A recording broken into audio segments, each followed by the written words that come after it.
Hello there, and welcome back. What is this place? Disconnected. Disconnected. Disconnected. Disconnected. Disconnected. Disconnected. Disconnected. Disconnected. Disconnected. Disconnected. Disconnected. Disconnected. Disconnected. Disconnected. I'm starting to feel disconnected. You have reached a number that has been disconnected. Hi there. Welcome to another Thursday Live with another first-time guest. I've been getting a lot of those lately, and this one is one I am particularly excited about. I feel like I've needed this for a long time, and I'm just so stoked to get into the conversation with Dirk Marshall from the VHS podcast. Dirk, hi, how we doing? Hello, thanks for having me. I'm super excited to be here. You have a wonderful piece of audio equipment because you're a wonderful podcaster, and I just wanted to compliment you that you always sound incredible, including right now. Well, thank you. So VHS, for those that have never heard of it and are behind, how do we get them turned on to it? What is the VHS podcast? So I was born and raised in a video store, and I never really thought that was unusual until I was like 40, and someone gave me a book of VHS cover art, and I realized like, oh wow, all of this means a lot to me. And so I wanted to start a podcast, and rather than just be about like if I like a movie or not, it started out where each episode was about a film, and the guest has the profession or experience portrayed in the film. So if it was about a killer rat, I would have an exterminator, that kind of thing. And so that continued for the first seasons. And then as it expanded, I just wanted to find other formats and other ways to celebrate movies. And so they became like virtual video store episodes. And then we do like, sometimes there's interviews, but that's like maybe once a season. And I just keep coming up with new things. There was a format you were on called Lights, Camera, Keyword, where it's just one word, and it's about where that word takes us in our experiences with films. So yeah, if that sounds interesting to anybody, then please check us out wherever you podcast. It's just VHUS podcast. And we are on, what is it, 8th season technically now? Oh no, Ninth? It's 23. Well, the way that you're labeling it, yeah, is... it's 10 episodes or 9 a season, so we're up to 23. But yeah, 8-ish years. So the show is mutated multiple times over the seasons, and it has been really fun to watch you grow. I'm curious, what do you miss? What are some of the earlier formats that you're like, I kind of want to do some more of those again? Well, I still return to the classic format. It's just that one is so hard because I'm reaching out to people I don't know, and so sometimes it's like for instance, we did dial code. What is it? Pierre Noel, dial code Santa Claus, Deadly Games. Yep. We did that one, but I needed a Santa, and it took me 20 plus Santas rejecting me in character via email. Like that's how many Santas I went through before I finally got one, because I wanted to talk about what the rest of the year is like, that kind of stuff. Just the stuff that's our lives are boring because they're our lives, but when you dig into someone else's life, it's pretty fascinating, and we all have these little strange habits and things we do. So I go back to that from time to time. I kind of just am now rotating things. Like I do like new releases, late returns, where up front we talk about just things that we're into. So music, games, comic books, etc. And then we focus on a movie just for like half an hour. If you're looking for a great one of that, I did one with Ryan from New World on Judge and Jury, which is a crazy Martin Cove movie. And then the keyword one, I just did an episode that'll be coming out next week on Obsessed, because we did Haunted, so Obsessed is the next one, and then I have some interviews going. So it's just like I just keep rolling them around. I've never closed the chapter on anything. I've been lucky to have really incredible guests, and that's kept everything flowing. It is always nice to see, and I love for this new keyword format that you're using words that are, I mean, even just saying open to interpretation is kind of selling it short of what you could do with that format, and I hope people stretch it quite a bit. Yeah, it's been really fun to see where people take it. Some people, it's very literally like this character was obsessed in this movie.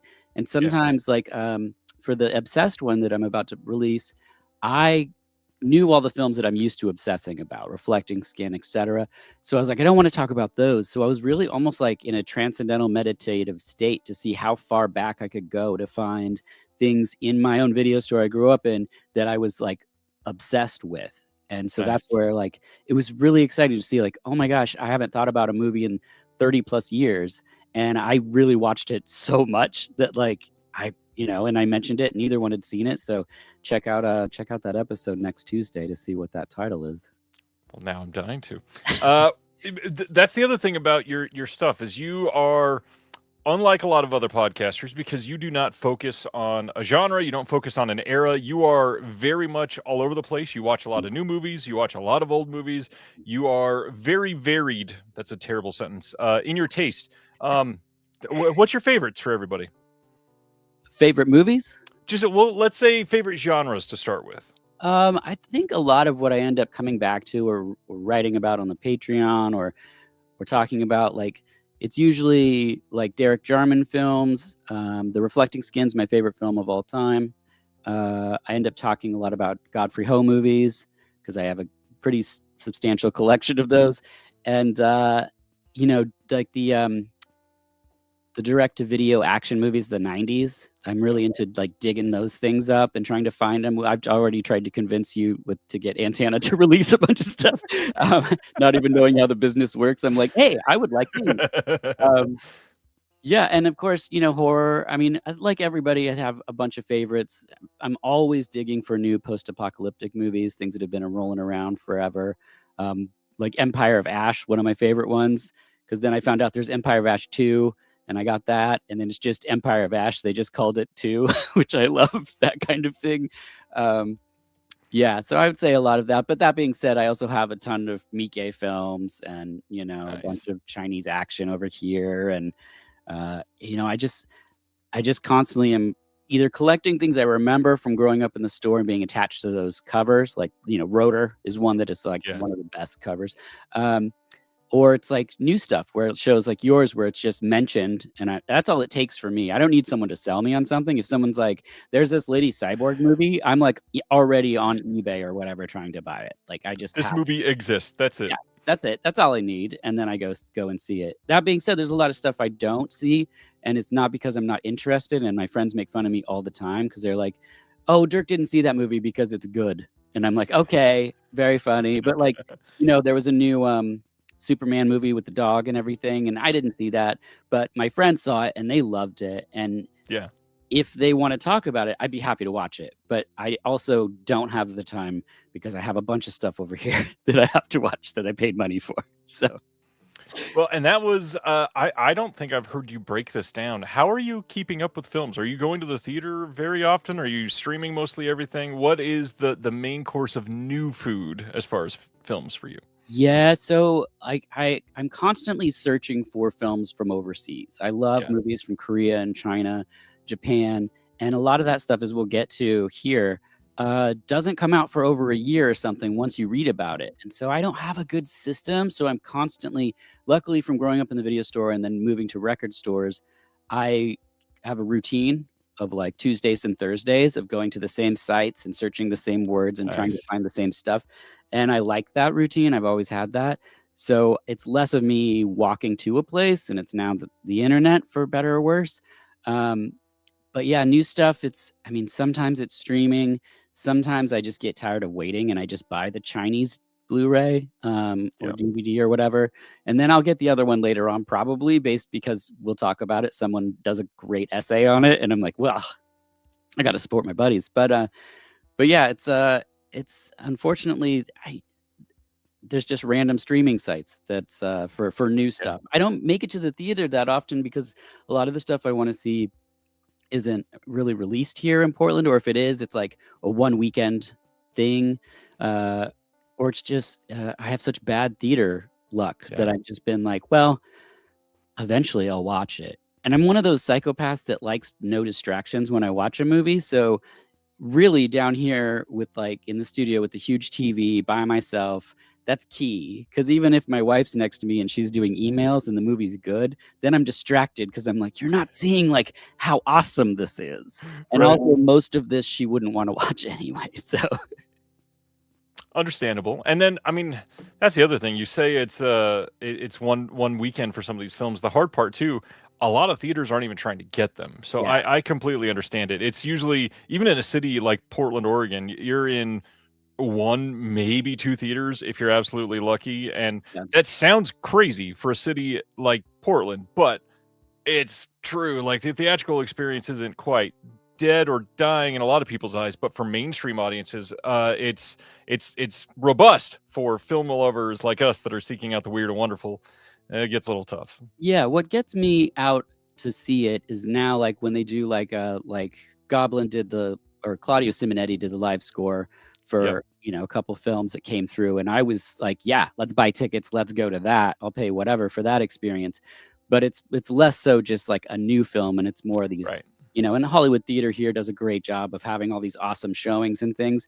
The problem is a lot of the stuff I've already tracked down, so it's hard for me to be like, I gotta go see it with a bunch of people making noise around me. Like, I don't know. I sound like a crazy person. But. No, it's completely understandable. What's weird too is I feel like a lot of that is city dependent. There are a lot of smaller cities or larger cities that just the audiences are more respectful that I've found over the last couple of years. I always laughed because everybody was complaining about stuff was terrible, and here in Kansas City, pretty much everything's pretty great. I think we've had, and last year I saw just under 130 titles in theaters, and I think I had 2 and like a half bad experiences out of all of those, which that's a pretty incredible hit rate. Yeah, no, that's excellent. I mean, I can remember all the last movies I saw in the theater, and none of them were flawless. Like, it was always upsetting. But also, I mean, some of the things that I went to it's not recent, but like the third Ant-Man film, a friend had rented one of those small theaters because everyone had kids, and that way, like, hey, it doesn't matter, the kids can do their thing, we can all watch this movie. I have not seen Ant-Man 1 or 2 or most of the superhero movies, so my wife and I were having the best time ever. We were cackling and loving it, because it just, without this backstory on all of these characters that are supposed to mean something, it just seemed like the most random film, and it was a great time. I could never tell you if it's a good movie because we were just overjoyed by it. When it ended, we were like, that was what we needed, It's hilarious because that movie is really poor in the overall oeuvre of the universe. Anyways, you've got a really unique thing that most people on the show cannot talk about, and that is a freaking hot sauce company. Yes. Tell the world about it, because my biggest thing is I hope at least 2 people put in an order tonight after hearing about some of the flavors that you got. Tell everybody what you do and why you do it. So my wife and I both did social work for like 15 years before this, and this is a little gift set thing that we have. And in that time, she came up with the first sauce, which is the habanero carrot curry. Still my favorite sauce. It changed our lives. I mean, I would still be doing social work, and instead we're making these sauces out of like fresh local produce. We work with local farmers. The idea was to build a community through food, like we were trying to do through social work. And so, we went to local farmers and said, we'll buy what you grow, so you have zero waste on your farm. We get premium prices for these peppers. We do not try to get it any cheaper. We want them to be paid properly. We want their workers to be paid properly. And so it started 15 years ago. It's still going strong. We had, what did I want to show you? The Whiskey Smoke Ghost, which this one was on Hot Ones. So NSYNC, Cardi B, Bobby Flay. What's the guy's name who was one of the Hulks? Ruffalo? Yeah, Mark Ruffalo. I can never remember his name. Love the guy. Yeah, anyway, so Whiskey Smoke Ghost. That one, we take ghost peppers, we dehydrate them, we rehydrate them in Uncle Nearest whiskey, we roast onions in the whiskey, and there's a little bit of date to kind of round that out. And it's been super fun. My wife does all the flavor profiles. I do all the labeling and shipping and receiving. We have like a delivery person and one person that helps in the kitchen. That's it. And we were able to do 1,500 in a day, double that in holiday. End up in places like Hot Ones, showing up at events. Like 15 years later, I've seen people's families change, people that watch my family change. I know so many people through food that come up and like, I was doing an event. This lady comes up with 3 kids. She wasn't buying anything. She just comes up and she goes, "This is the man that makes the barbecue sauce we eat every day." And I was like, "What?" And like, her kids were all so excited to meet me. And I was like, "This is crazy." And like, it's through food. This is connections you don't think you're ever going to have. Much like movies, I spent so much time watching it alone, and now it's connecting with people like yourself, and so I love those things like that. They first off, great branding, beautiful to look at, absolutely wonderful to look at. The website is incredible. Linked below. Everybody should go click, open that in a new tab, put in a quick order, come back. We'll still be here talking about movies. It's fine. But absolutely, absolutely something to support. I have loved hearing you talk about it for years. I've loved seeing the growth in a unique way because it's grown, but like you and I were talking about before we were live, Yeah. it's grown, but it's grown in a way that is mindful of like not just limitations or anything, but like being smart about it and doing it in a way where you don't have to overexert yourself or put anybody out or harm the environment or anything. Like where did that mission come from? Well, the idea initially was to have a business that is sustainable. So we weren't going for Shark Tank. We don't want anyone else to do anything that we do. We basically looked at what part of the process gives us joy. And the part my wife loved the most was being in front of the stove and making the sauces. So the first year, all of our friends that had food businesses were like, get out of production, get someone else doing it. And she was like, okay, our mode of success is going to look different than other people's. And it confuses people all the time. But like, our goal is to be in control of everything, to make sure consistency is always 100%. We hand make and bottle every single sauce. There's no no one else involved. And we can guarantee that, each one is consistent. So it's like, we can feel good, be completely transparent. It's a gluten-free kitchen. It's a nut-free kitchen. It's basically a vegan kitchen, unless you don't do honey, because one sauce has honey. But it's just it's all intent. If you're doing things from a good, mindful place, then I think people look for that, because we all feel more and more isolated throughout the years. And it seems like physical media kind of coming back. People are saying people are going back to see live bands. And so it's just like, maybe people are wanting more connection. And I think that's a good thing. I don't know. People come see me all the time at events, and I'm like, you could buy this in the store locally. And they're like, we buy it from you. And I'm like, okay, well, I'm honored. So hopefully that pays a little better than the store does too. Yes, any direct sales, anyone will tell you, is better. If you can buy directly from artists, that be bands, anybody that's making something, that's better. So, and also, if anyone is interested in anything that's sauce oriented through the website, if you use my podcast, VHS Podcast, as a promo code, you can get 20% off. So 20% is a lot, by the way. It is. It's a huge amount. Yeah. This is a nerdy question, so we don't need to go super into it. But we were kind of talking about this before we went live. Stan wants to know: are there FDA requirements? First of all, I'm amazed to hear that it's all entirely in your home. Yeah. How does that affect life? Well, we're immune to it, I'll tell you that. But we have a commercial kitchen, an industrial commercial kitchen, in the ground floor of our home. And then, oh, nice, thank you, Craig. You're gonna have to send Deaf Crocodile some hot sauce tomorrow. Is that Deaf Crocodile? It is Deaf Crocodile, yeah. I love you, Deaf Crocodile. I love your releases. I love you even more. We talked about Deaf Crocodile, by the way. Oh, okay, great. He ordered right before you said the promo code. Sorry, I'll throw something else in there. I have some good Russian cartoons you'd be interested in, but I forgot what I was doing. Oh yeah, industrial kitchen in the ground floor of our home. So from the outside, it's just a normal house, but inside we're able to do everything else. And the FDA, there are requirements, and you do work with people that come through and make sure that your kitchen is clean, make sure that your processes are done properly. We do traditional water bath canning, so the same way that everyone makes pickles and jams and jellies, where you fill your jars, goes into boiling water that creates the suction of a stable acidified environment. Lots of companies do a hot fill and hold, not to get too into the weeds on that, but it's filled hot, turned upside down, and that creates a suction that pulls the lid in. But yeah, you have to go through all those things. They tell you your nutritional stuff. There's a lab here in Portland called the Food Innovation Center. They test all of your food. Australia, we could possibly ship to. That's a question for my wife. We're trying to be expensive, I'm China sure. right now. Oh no, you know what? I've shipped to Lindsay from Schlock and Awe, so I have shipped to Australia. Nice. yeah, just email us any questions through the website.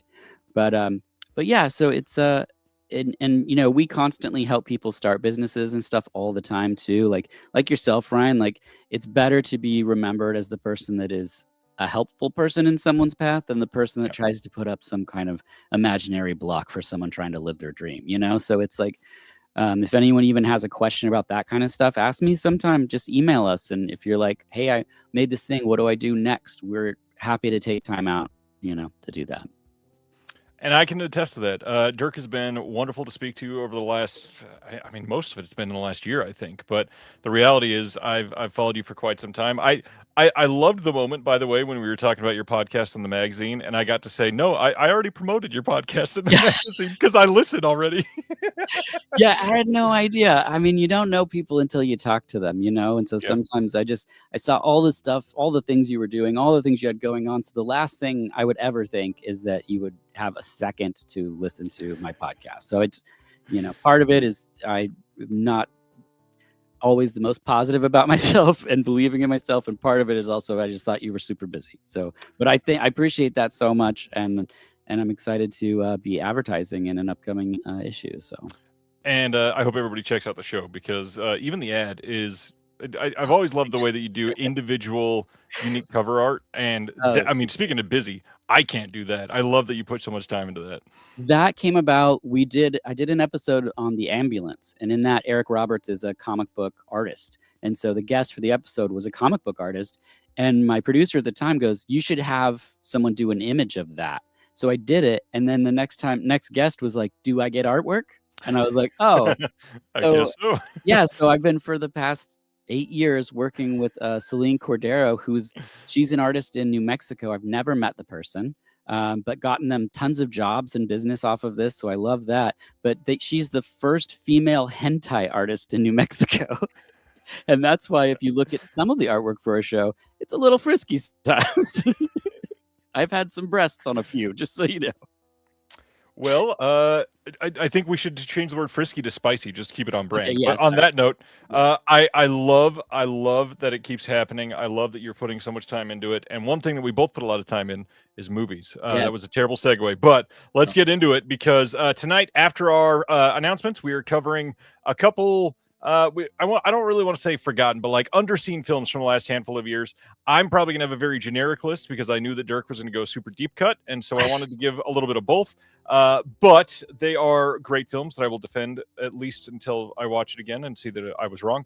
That being said, let's talk about our first stuff, which is some pickups. What have you been picking up lately? Okay. Hold on. Okay, some recent pickups. I picked up Freeze Me.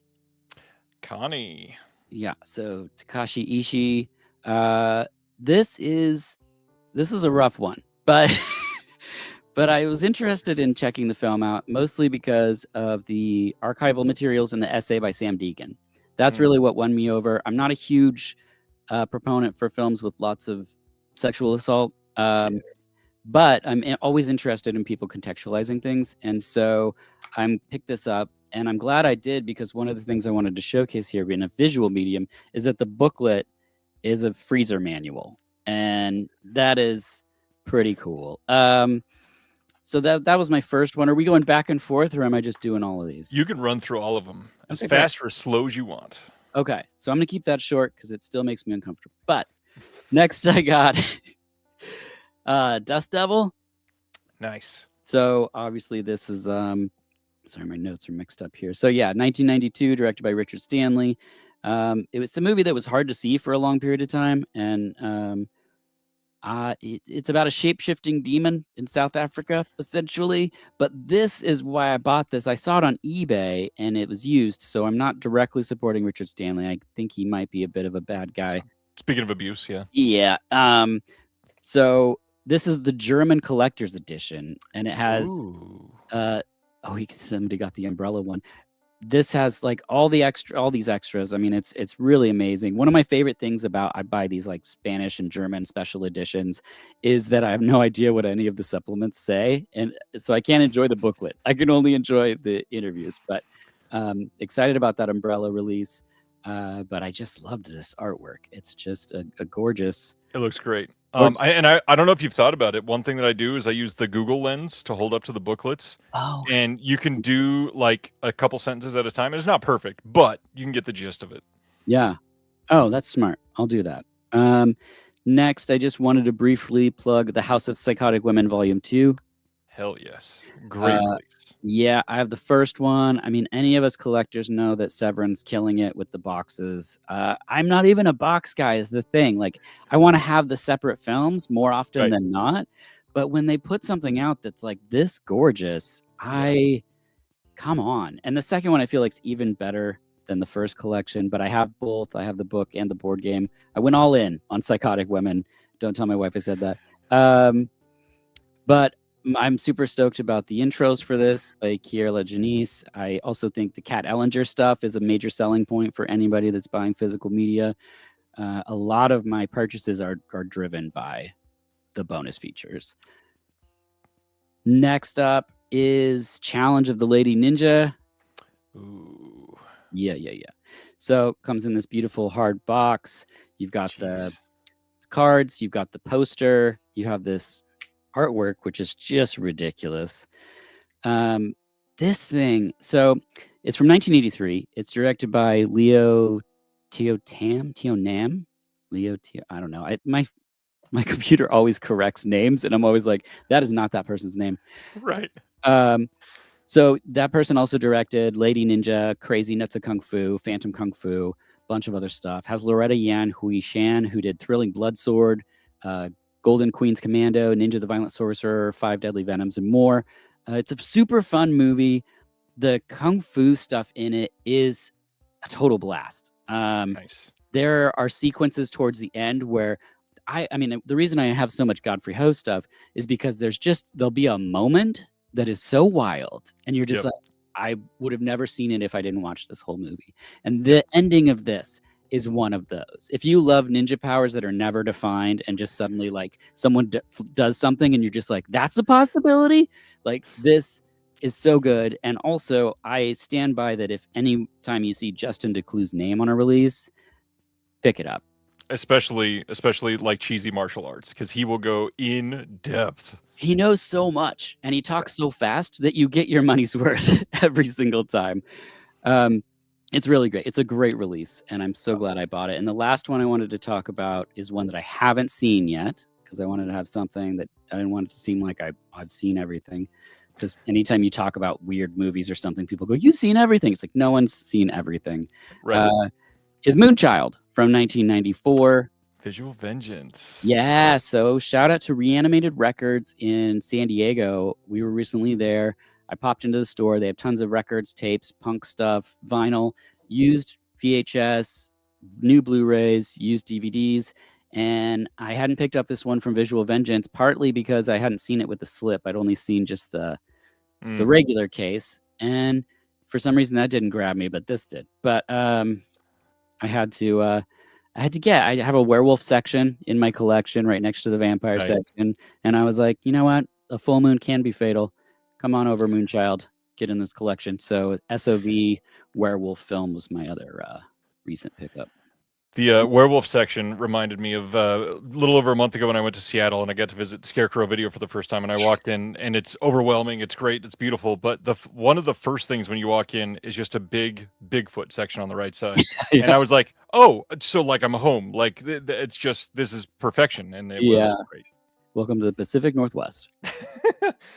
So this first portion, I'm going to just kind of hold this up real quick because a lot of people are getting these right now, but I just want to say happy Halloween. Mondo Macabro's Halloween sale order just landed. Literally today, got all 5 of these in. Incredible stuff. Wanted to talk about a film that I was supposed to see just over a year ago at Sundance Film Festival online, and I missed it. And I think it was because I was doing this show in Alex Krieger's house in LA, and that was the only time they chose to watch this. And I was kind of pissed because it was the one I wanted to watch, maybe the most that we had picked. And now I get to finally see Zodiac Killer Project out on Blu-ray from Music Box Films. Got some decent bonus features on here. This is a film that has gotten pretty great reviews, so eager to check this out. This is Wonderful. Speaking of brand new stuff, Radiance put out this beautiful looking release of Cutter's Way.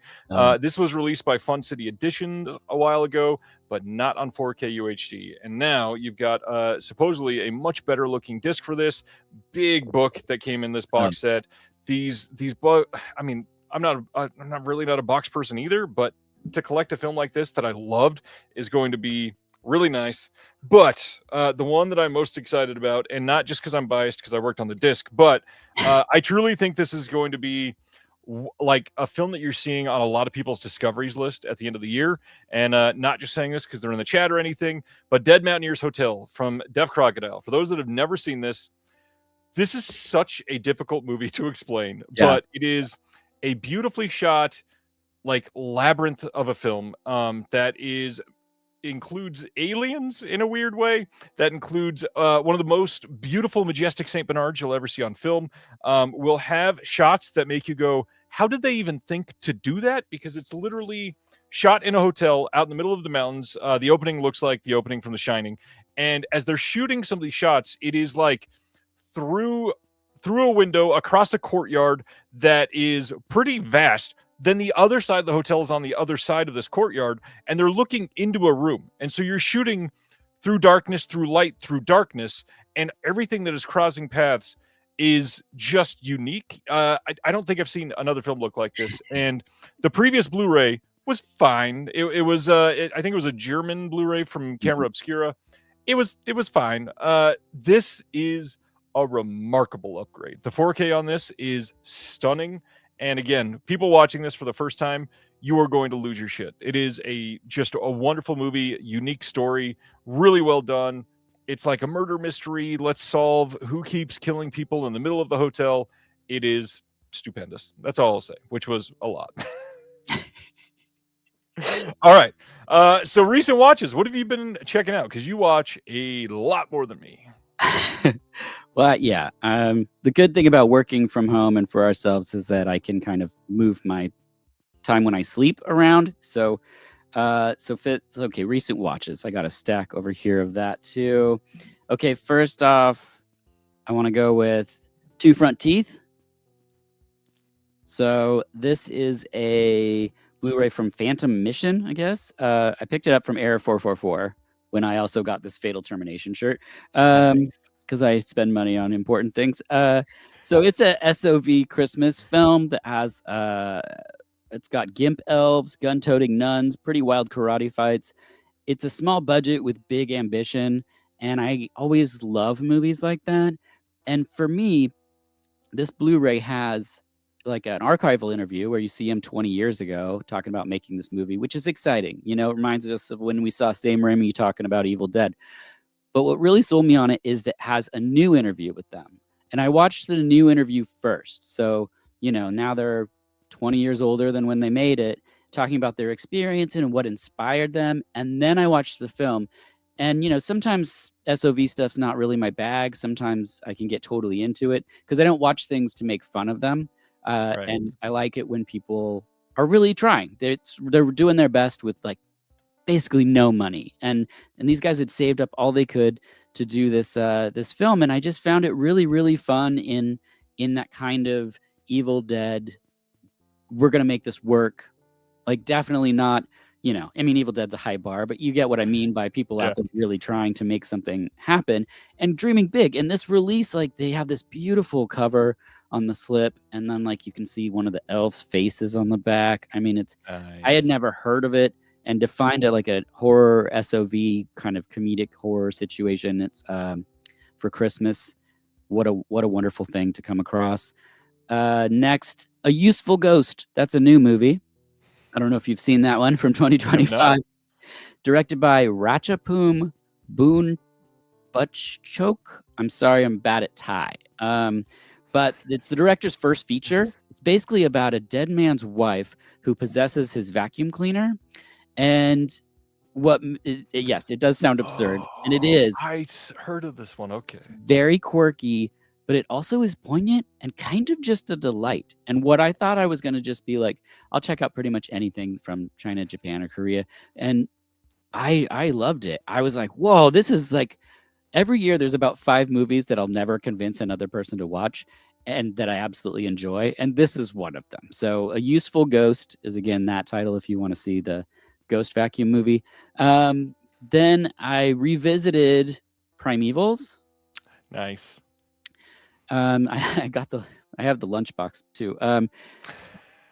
It's a long story. So anyway, Again, you buy important things. I get it. yes. My wife's like, this is why we have a joint account so I can keep an eye on these things. This is directed by David Allen, who was primarily a stop motion animator. He began this in the 60s, and then it was called Raiders of the Silver Ring. I think that's just Raiders of the Stone Ring.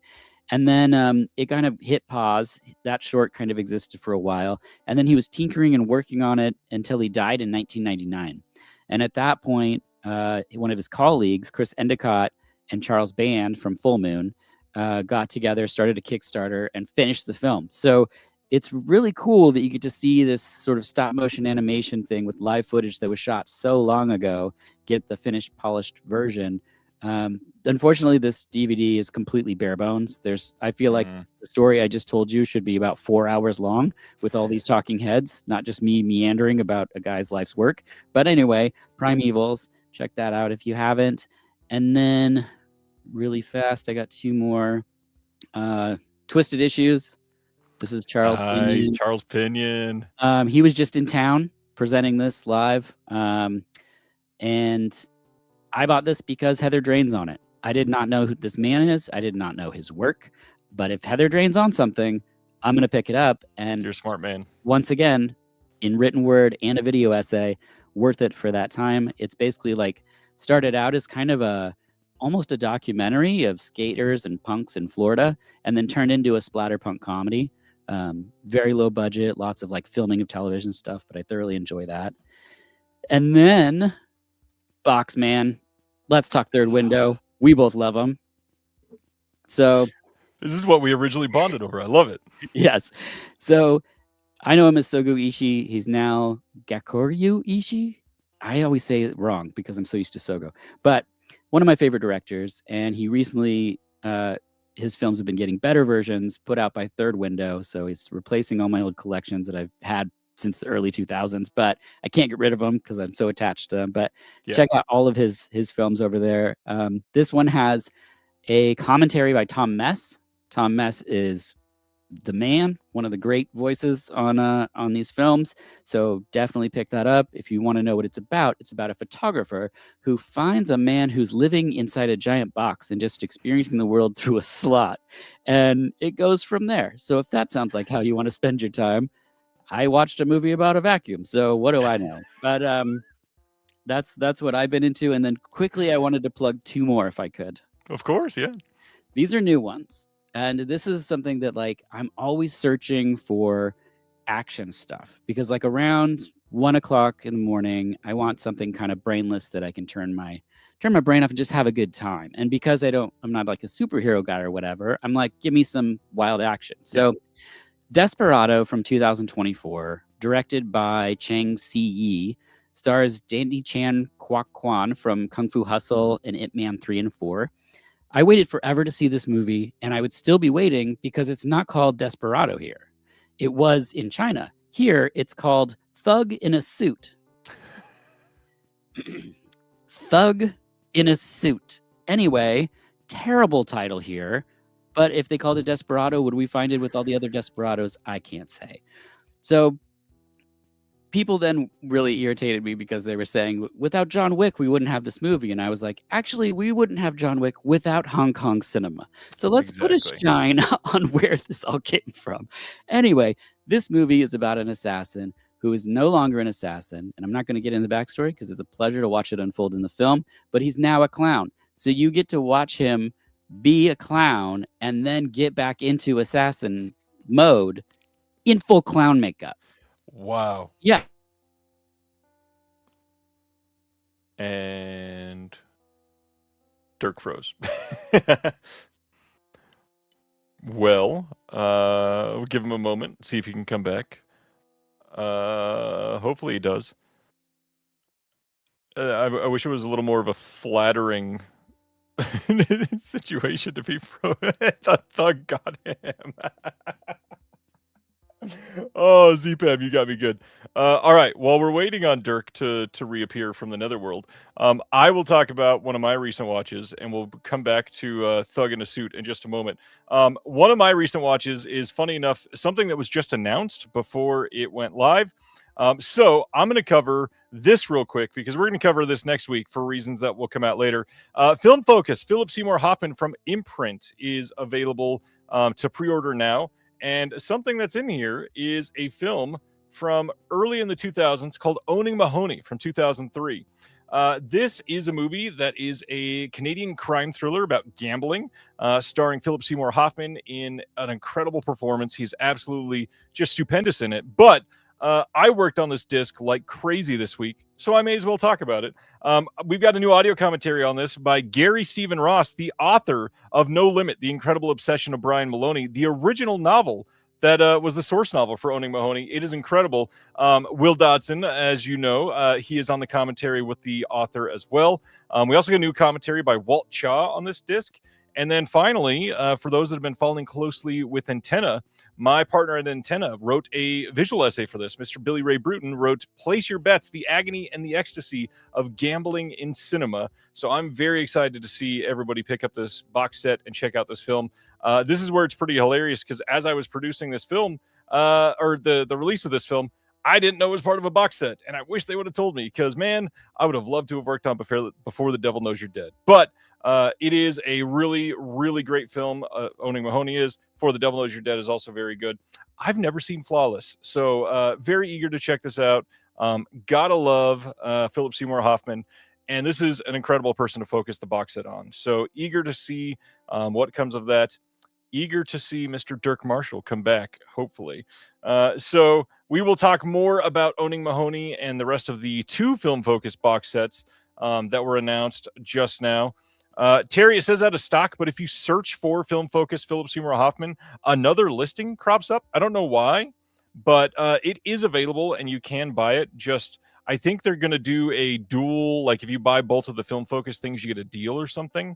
So if you click on the other one, it should work for you. Other things that I've watched this week, we are currently halfway through the final Lord of the Rings film with my kids. I know I've been updating that saga as we go on and on. I will save all of that until next week as I talk about it, or maybe the week after. We will be finishing it probably this weekend, but we will discuss because it's great. Some other stuff that I watched, there's some new docs that are coming out. And I know I talked about some documentaries last week because I was at that documentary film festival, but I do want to highlight documentaries a little more for the second week in a row. Check them out because documentaries are not just underseen, but they're something that a lot of people do not give a lot of attention to, do not give a lot of time to. And a lot of these streaming services are pointing a lot of people to documentaries like Netflix. They do a lot for documentaries, HBO Max, quite a lot. But there's a lot of good ones that are not on these streaming services either. Please check them out. They're absolutely worth your time. A lot of them are really well made. A lot of them are done in a way that I think is kind of stretching the medium at the moment. There's one I saw at True False a couple weeks ago that I don't know that we're going to be pursuing it, but it is a film that I really hope more people see because it pulled something off in a way that a lot of people have tried or just flat out ignored that I don't see many other documentaries doing. And so based on that, it's going to be hard to figure out what I'm talking about. But if it ever comes up, or if we don't sign it, I'll let everybody know what it is. But it's a really interesting feat when you see a documentary pull something new off in 2025, 2026, because a lot of stories have been told and a lot of people have done it in very unique ways. It's hard to be unique in 2026. All right. Dirk, still not here. I might have to just start into the announcements, but what I'm going to do first is change up the order tonight, and I'm going to talk about what's coming out next week before Dirk comes back, because I'd rather hear his opinion on all of the announcements. This one's a little less important, so let's highlight these. So next week, that is going to be March 24th. We've got the 4K of Killers of the Flower Moon coming from Criterion. Pretty big streaming film to get physical media. We're going to be talking about another one of those later on tonight. I'm sure most of you know what that is. Red Sonja 4K coming from Arrow after the atrocious Studio Canal disc. This is much welcome. Looney Tunes Collector's Vault Volume 2. Reminder that this is very different than all of the other the collector's choice releases that they've done. The first vault, this has no crossover with any of those, so please check this out if you're into Looney Tunes. That Cutter's Way 4K I just showed, that will be coming out this next week. All of the OCN stuff is going to be coming out, so I'm not going to mention those, but those are like the standard editions will be shipping from Amazon. A Bridge Too Far 4K from Kino Lorber. Hail Caesar 4K from Shout. We've got Shanghai Blues 4K. That's one I just said I wasn't going to mention, then I did. Scott Pilgrim Takes Off, the animated revival, is going to be coming out on Blu-ray. Another streaming show coming to disc. And yeah, Ronnie, I was going to mention this later, but perfect time. It's not a guarantee, but from what I'm hearing, the Criterion flash sale is likely happening this coming Tuesday. It is one that you can plan on. It should be happening about noon Eastern, and it will be going 24 hours, 50% off from the Criterion website only, not Barnes & Noble. Check that out. And yeah, Robert, good call. Robert Hubbard says, Doc to look out for in festivals this year is SantaCon. SantaCon is great. It is a really fun time. Please watch it. Other stuff coming out. Tinto Brass's The Key coming on 4K from Cult Epics. We've got Uncommon Valor 4K with Gene Hackman from Kino Lorber. A Lot Like Love getting an HD release for the first time yet. Cruel Tale of Bushido from Eureka. We've got Dead Kids 4K from Indicator, which is a great, great movie. Helter Skelter from 88 Films, one that I'm very eager to watch. The wide release of the Antonio Margheriti films from Severin is coming in that box set. Beethoven coming on a hopefully better looking Blu-ray than the old one. That's a Kino release. We've got The Agitator, the Takashi Miike film from Radiance, coming out next week. Groove coming out on 4K. That's a Sony Pictures release. We've got Sakuran. This is the same director of Helter Skelter that I just mentioned. We've got The Dancing Hawk from Radiance as well. We've got The History of Sound from Mubi. Highly recommend that movie. It doesn't seem to be for everybody, but if you like slow cinema, I think you would like it. And it is one of like 5 amazing Josh O'Connor films from last year. I don't know how he did it. 2025 with Josh O'Connor was a crazy year. All right. Just imagine how many movies we can make with the rise of gambling prediction markets. I don't want to. Thanks, Mr. FM. If Dirk can't make it back, do we bring in D. Sibner? Yeah, we might. If Sibner's still here, I might have to. Either that or we petition to get Ronnie on for the first time. Ronnie, you into making an appearance tonight? House Calls coming from Kino Lorber. The Good Shepherd is coming this week as well. White Son of the Desert Standard from Deaf Crocodile. Crocodile 4K Standard from Deaf Crocodile. We've got The Whitest Kid You Know's Mars release coming this week. What's going on? We got some new people showing up. House Calls is a really fun film and later spawned a TV series. Nice. Thanks, Cinema Force. Sibs is the super sub. Hey, what's going on, Frank? Bring me in. Coach Brendan wants in. All right. I can maybe look at that. I've got at least one other volunteer too. Steven, I might have to pull you in if Dirk can't show up. You'd be a new one to introduce to everybody. We'd have to have like a full interview section again. I think that is mostly it. Supernova coming out next week as well. What's everybody excited about? I genuinely liked Killers of the Flower Moon a lot more than other people, I think. And so I am excited to see that on physical media. I'm excited to own that. I'm glad that we got a disc. And I'm gonna email Dirk to see what's going on. If he doesn't have internet, it won't matter. Let me see if he can respond.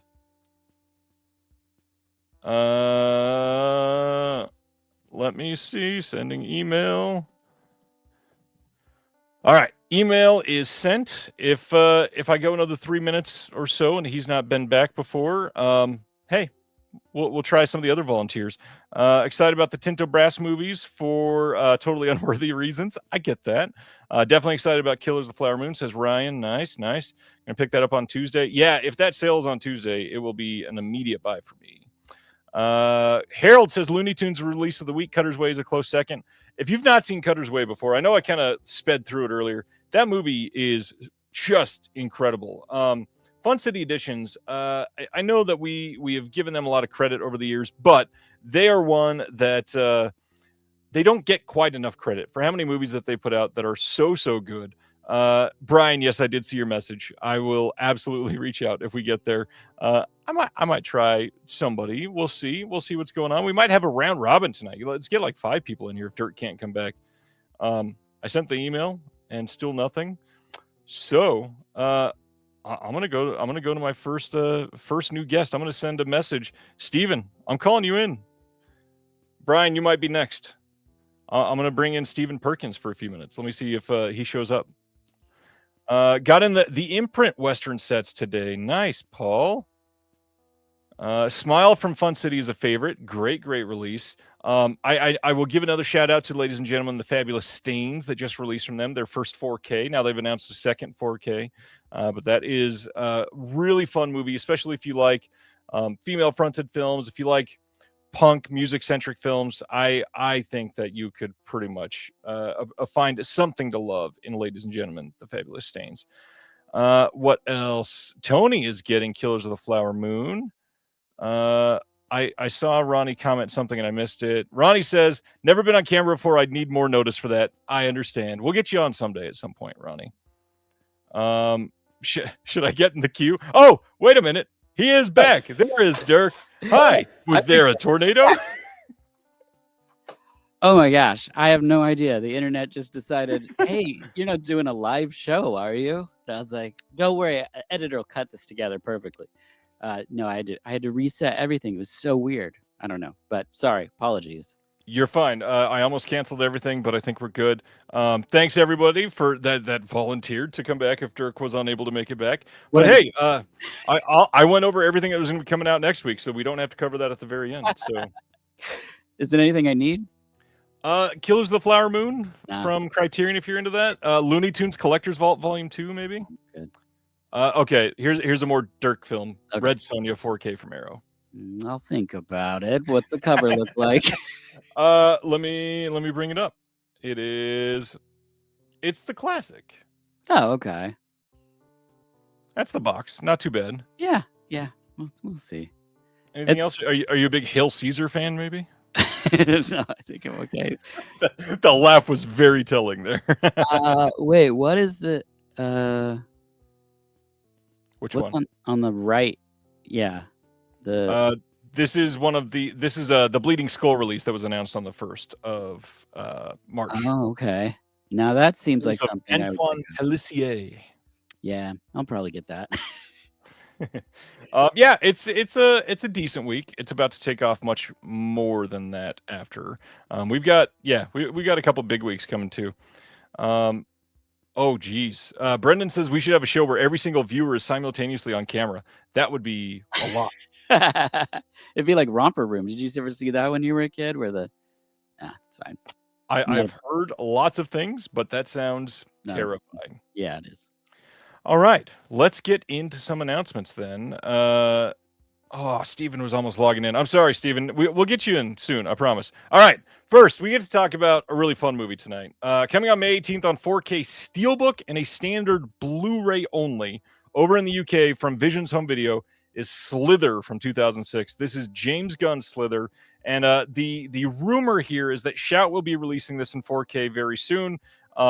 It's kind of less of a rumor and more of an inevitability. Some URLs linked. I think it was at Barnes and Noble. So we pretty much know that it's coming, but I can't say that it's coming. So it's likely coming here soon.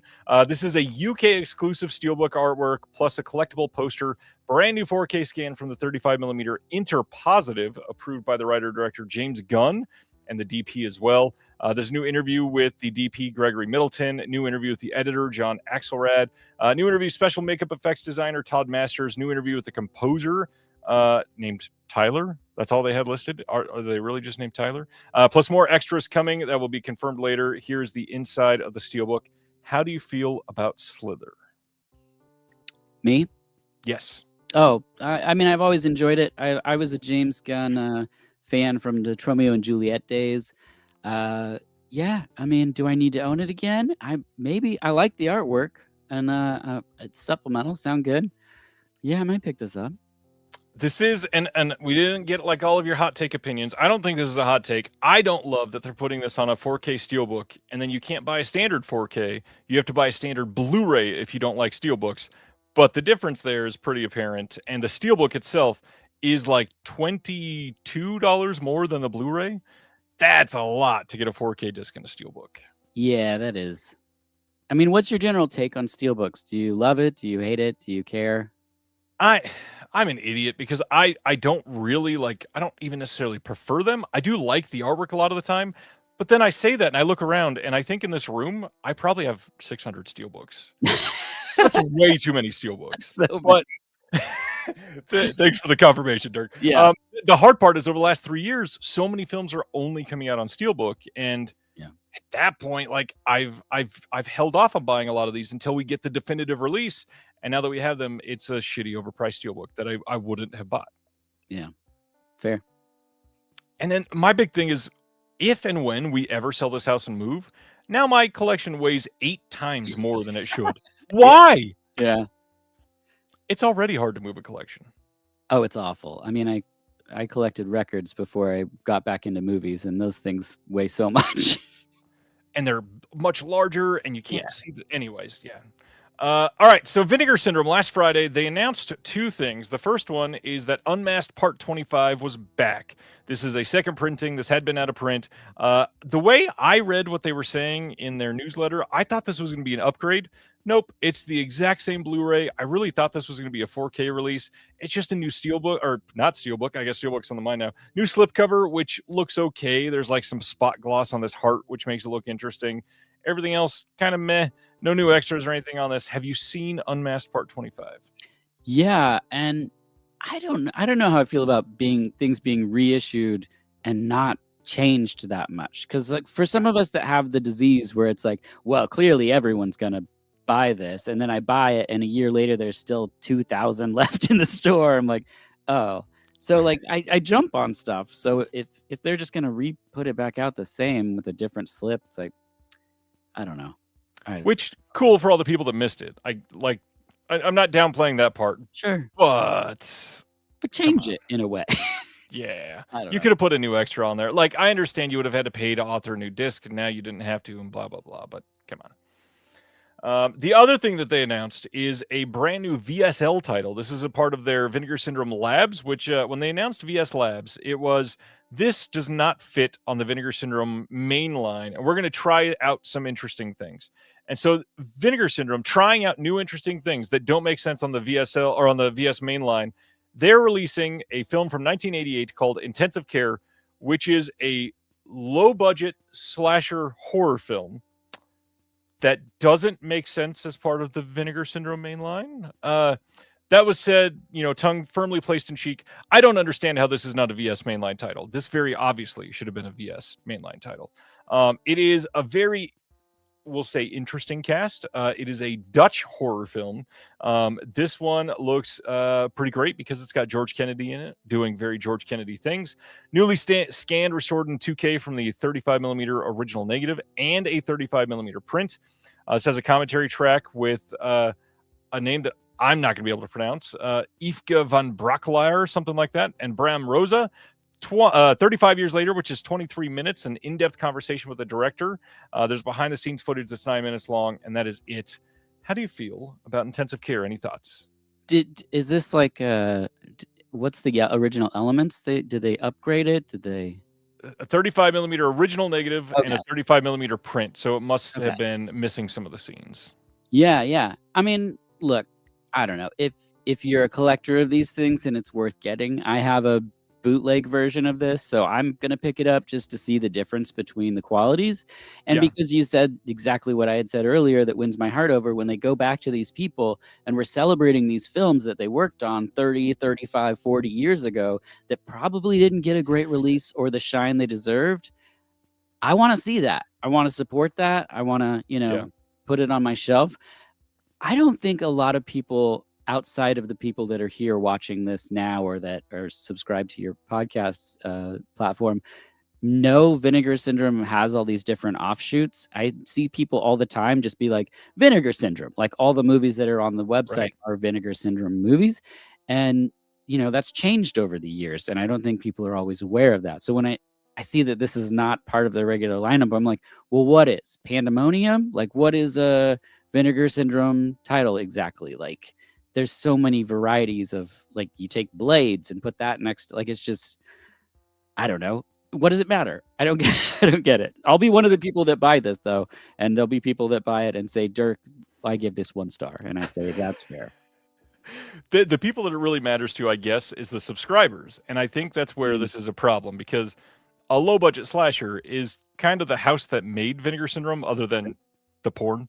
But at this point, if you are a subscriber in 2026, you're expecting low budget slashers, and to feel compelled to purchase one, that's kind of why people are subscribing. So it's an odd choice, especially one starring George Kennedy. It doesn't matter if it's a Dutch film or not. This feels like it should have been a VS mainline title. Yeah, I agree. All right, moving on from Vinegar Syndrome. I guess we get to talk about them in a little while. Oh, geez. I forgot this was this week, because this feels like it was 3 years ago already. So I talked about this a little bit last week, but wanted to go a little bit more into it. I didn't really plan on sharing much of this, which is what I say at the top of this post, but I really didn't. And then I had a couple of people telling me, hey, for other people that are facing some of the similar things, it might mean something for them for you to talk about it. So I wanted to share that today's Thursday. So 9 days ago, I walked away from my job. My day job, I have been a federal employee for the last 17 years, including my contract time. Walked away for a myriad of reasons. One of the big things is what the administration right now is doing. But the other thing, obviously, I've got an entire life starting up with Antenna, and I've got other things I need to focus on, and this was not going to allow for that. And so I took a risk on myself. I tried to be smart about it, so I've got enough pay and checks still coming in for at least the next 2.5, 3 months. By then, I think Antenna will be in a place that will surprise a lot of people. So take a look over there. But in the meantime, if you are interested in helping support, because Lord knows I need it a little more now than ever before, because I am terrified is probably the nice way to put it. My family's not going to have healthcare soon. Yay. The big thing, you could be a Patreon. Dirk's got a Patreon as well that I keep meaning to sign up for, and so I will be doing that soon. But you can check out You get stable and support. I'm gonna click on another tab and do it right now. You can click the link in the description below. If you sign up for a year in advance, you get a pretty hefty discount. So look at that option. $7 gets you into our Discord. $12 gets you a copy of the magazine every single month. If you want to get a digital copy of the magazine and be in the Discord, you can do that for $12. There's tiers that go up very, very high. There's lots of great options. We definitely want you in the Discord. That's one of the most fun parts. If you are into just donating, there's links in the description below. I'm not really going to ask for that. Don't donate through YouTube. They take like 30% of it. It sucks. But if you're going to do that, donate to some charity. They need it more than me in all reality anyways. But just wanted to say, if anybody ever wants to talk about it, if you're facing similar things, if you are attached to any of the atrocities happening out there in name only even, and you just want to understand how other people are dealing with it mentally, it sucks. And I will just flat out say, because I'm not a part of it anymore, I was an employee with immigration. I was not on the front lines or anything like that, but I worked in data analysis.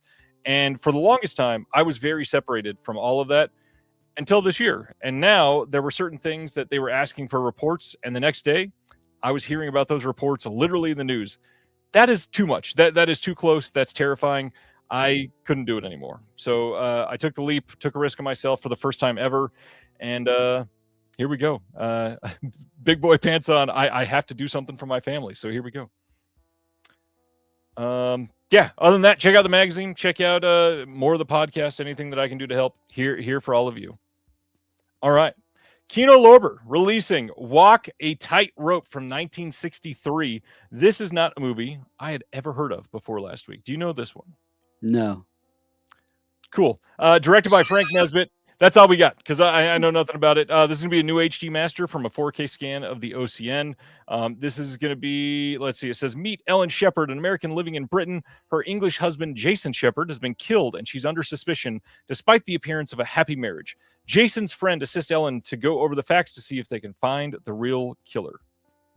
Interesting. All right. I'm into it. Next up, though, one that's probably going to be more exciting for people, Flight. Coming out on 4K. If you're a big Denzel person, they will be releasing that at some point. No date yet. How do you feel about Denzel? Oh, he's great. He can fly in this one. I didn't see this one. Something the wings are supposedly actual live action, not CGI in 2012. That's impressive. Oh, wow. No, I didn't know what that is. That a good movie? Not for you, probably. No. Okay. Fair. This one is. This one definitely is. June 8th, 4K and Blu-ray coming in the UK of Deep Star 6. This was released here in the US by Kino Lorber. This is from 1989, the year of aquatic horror, the same year that The Abyss and Leviathan came out. This is part of the Cult Classics collection. You got a few of these postcards that they're putting in here. This is going to be a Dolby Vision presentation of the film. I don't believe there's literally anything new compared to the Kino Lorber disc, but tell me about your love of Deep Star 6. I mean, look, in the video store, in the science fiction aisle or whatever, we had Deep Star 6, we had Leviathan side by side, and I love them. They're both very, very fun, and I love aquatic horror. I always have. So it's a good time. I mean, it's more action than horror, but like, Yeah. I'm sorry, no more bonus stuff, but the cards that I don't ever know what to do with. Like, they're just gonna fall out of the case. What's with the cards? I've been petitioning, and I know that I'm an idiot who now is going to be running a label, so I have the chance to do this. I'm looking into it, I promise. But I've been petitioning for somebody over the years to release a photo album that fits the majority of these art cards. So you can have them all together, and I don't brand it on the front. Like, if I have to buy one that says Radiance across the front, I don't care, because then I'll have somewhere to hold all of my cards. It would be great. I'd love that. Yeah, same. I'm always showing Ryan, like, when we're recording or something, I'll be like, look at these cards I've got. And he's like, oh man, the cards. I have them everywhere. They're all over the place. The ones that you can actually mail, the ones that are postcards, I'm just going to start mailing them to people and be like, this is yours now. Enjoy your Dance or Die postcard from TerraVision.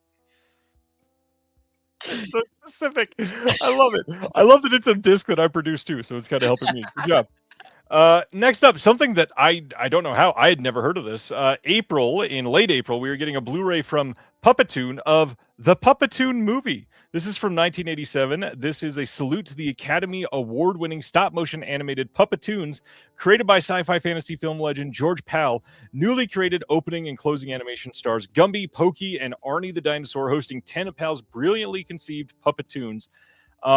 There's a lot here.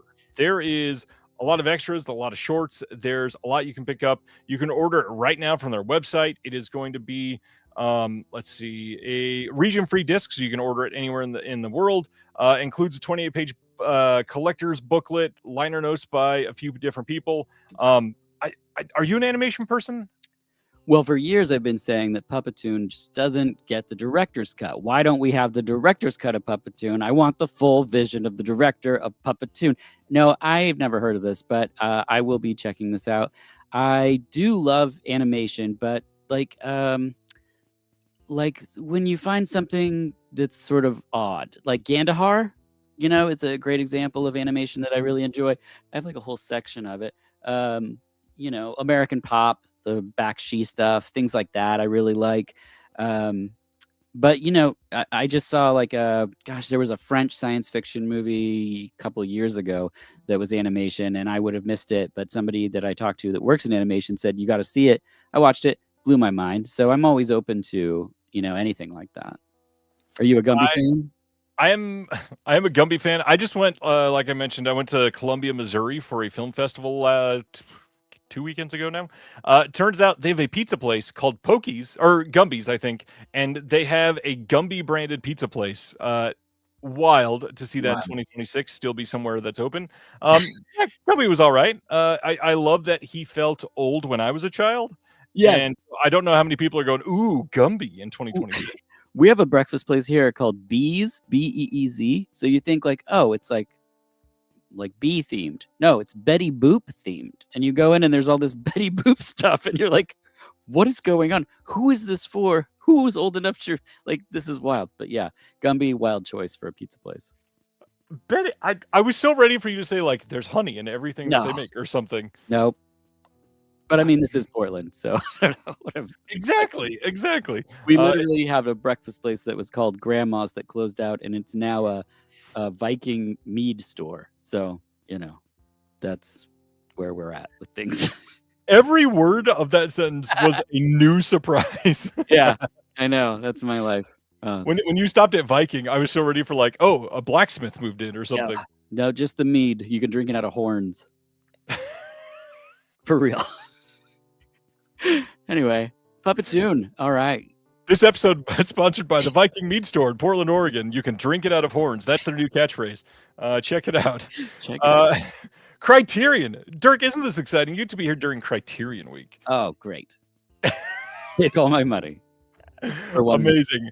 So these are all coming out in June. That's the big thing. This feels like a pretty big month for Criterion. June 2nd, they're putting out 5 easy pieces on 4K. Only 1 disc. That's a lie. It is 2 discs.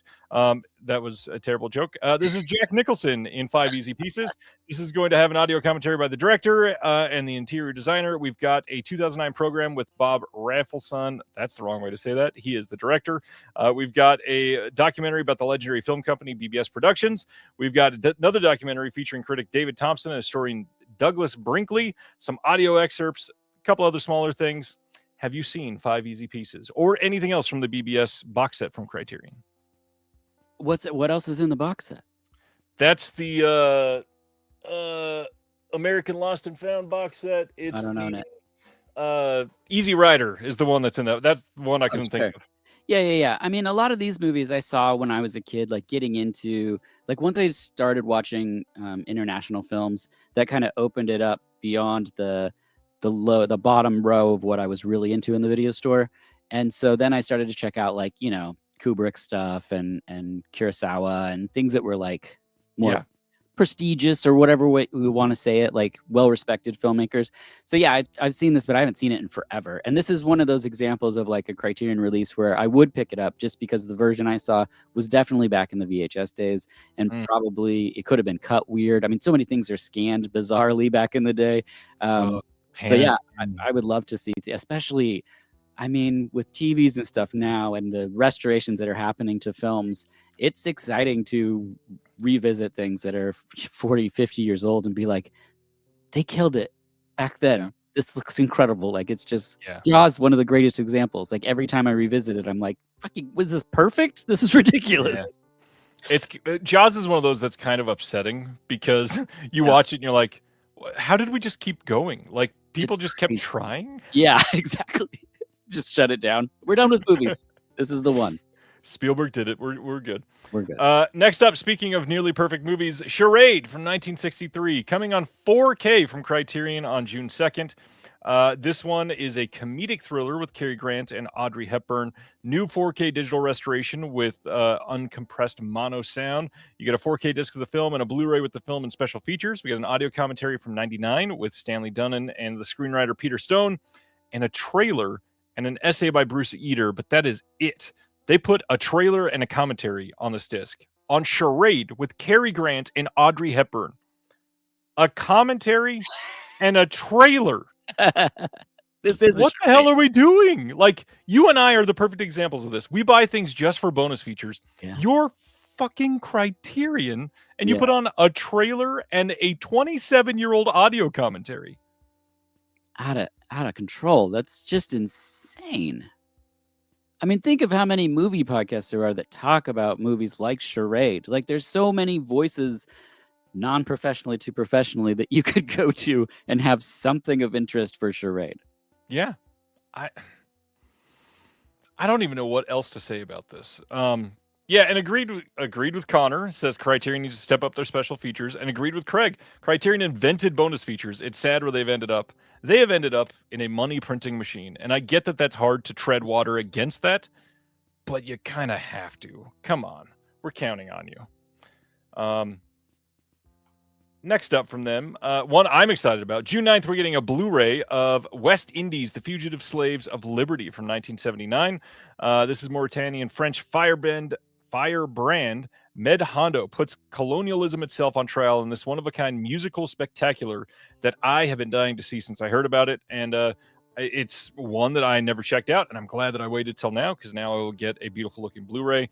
This has a brand new 4K digital restoration with mono sound. We've got a new interview with African cinema scholar Abubakar Sanogo, I believe is how you say the last name.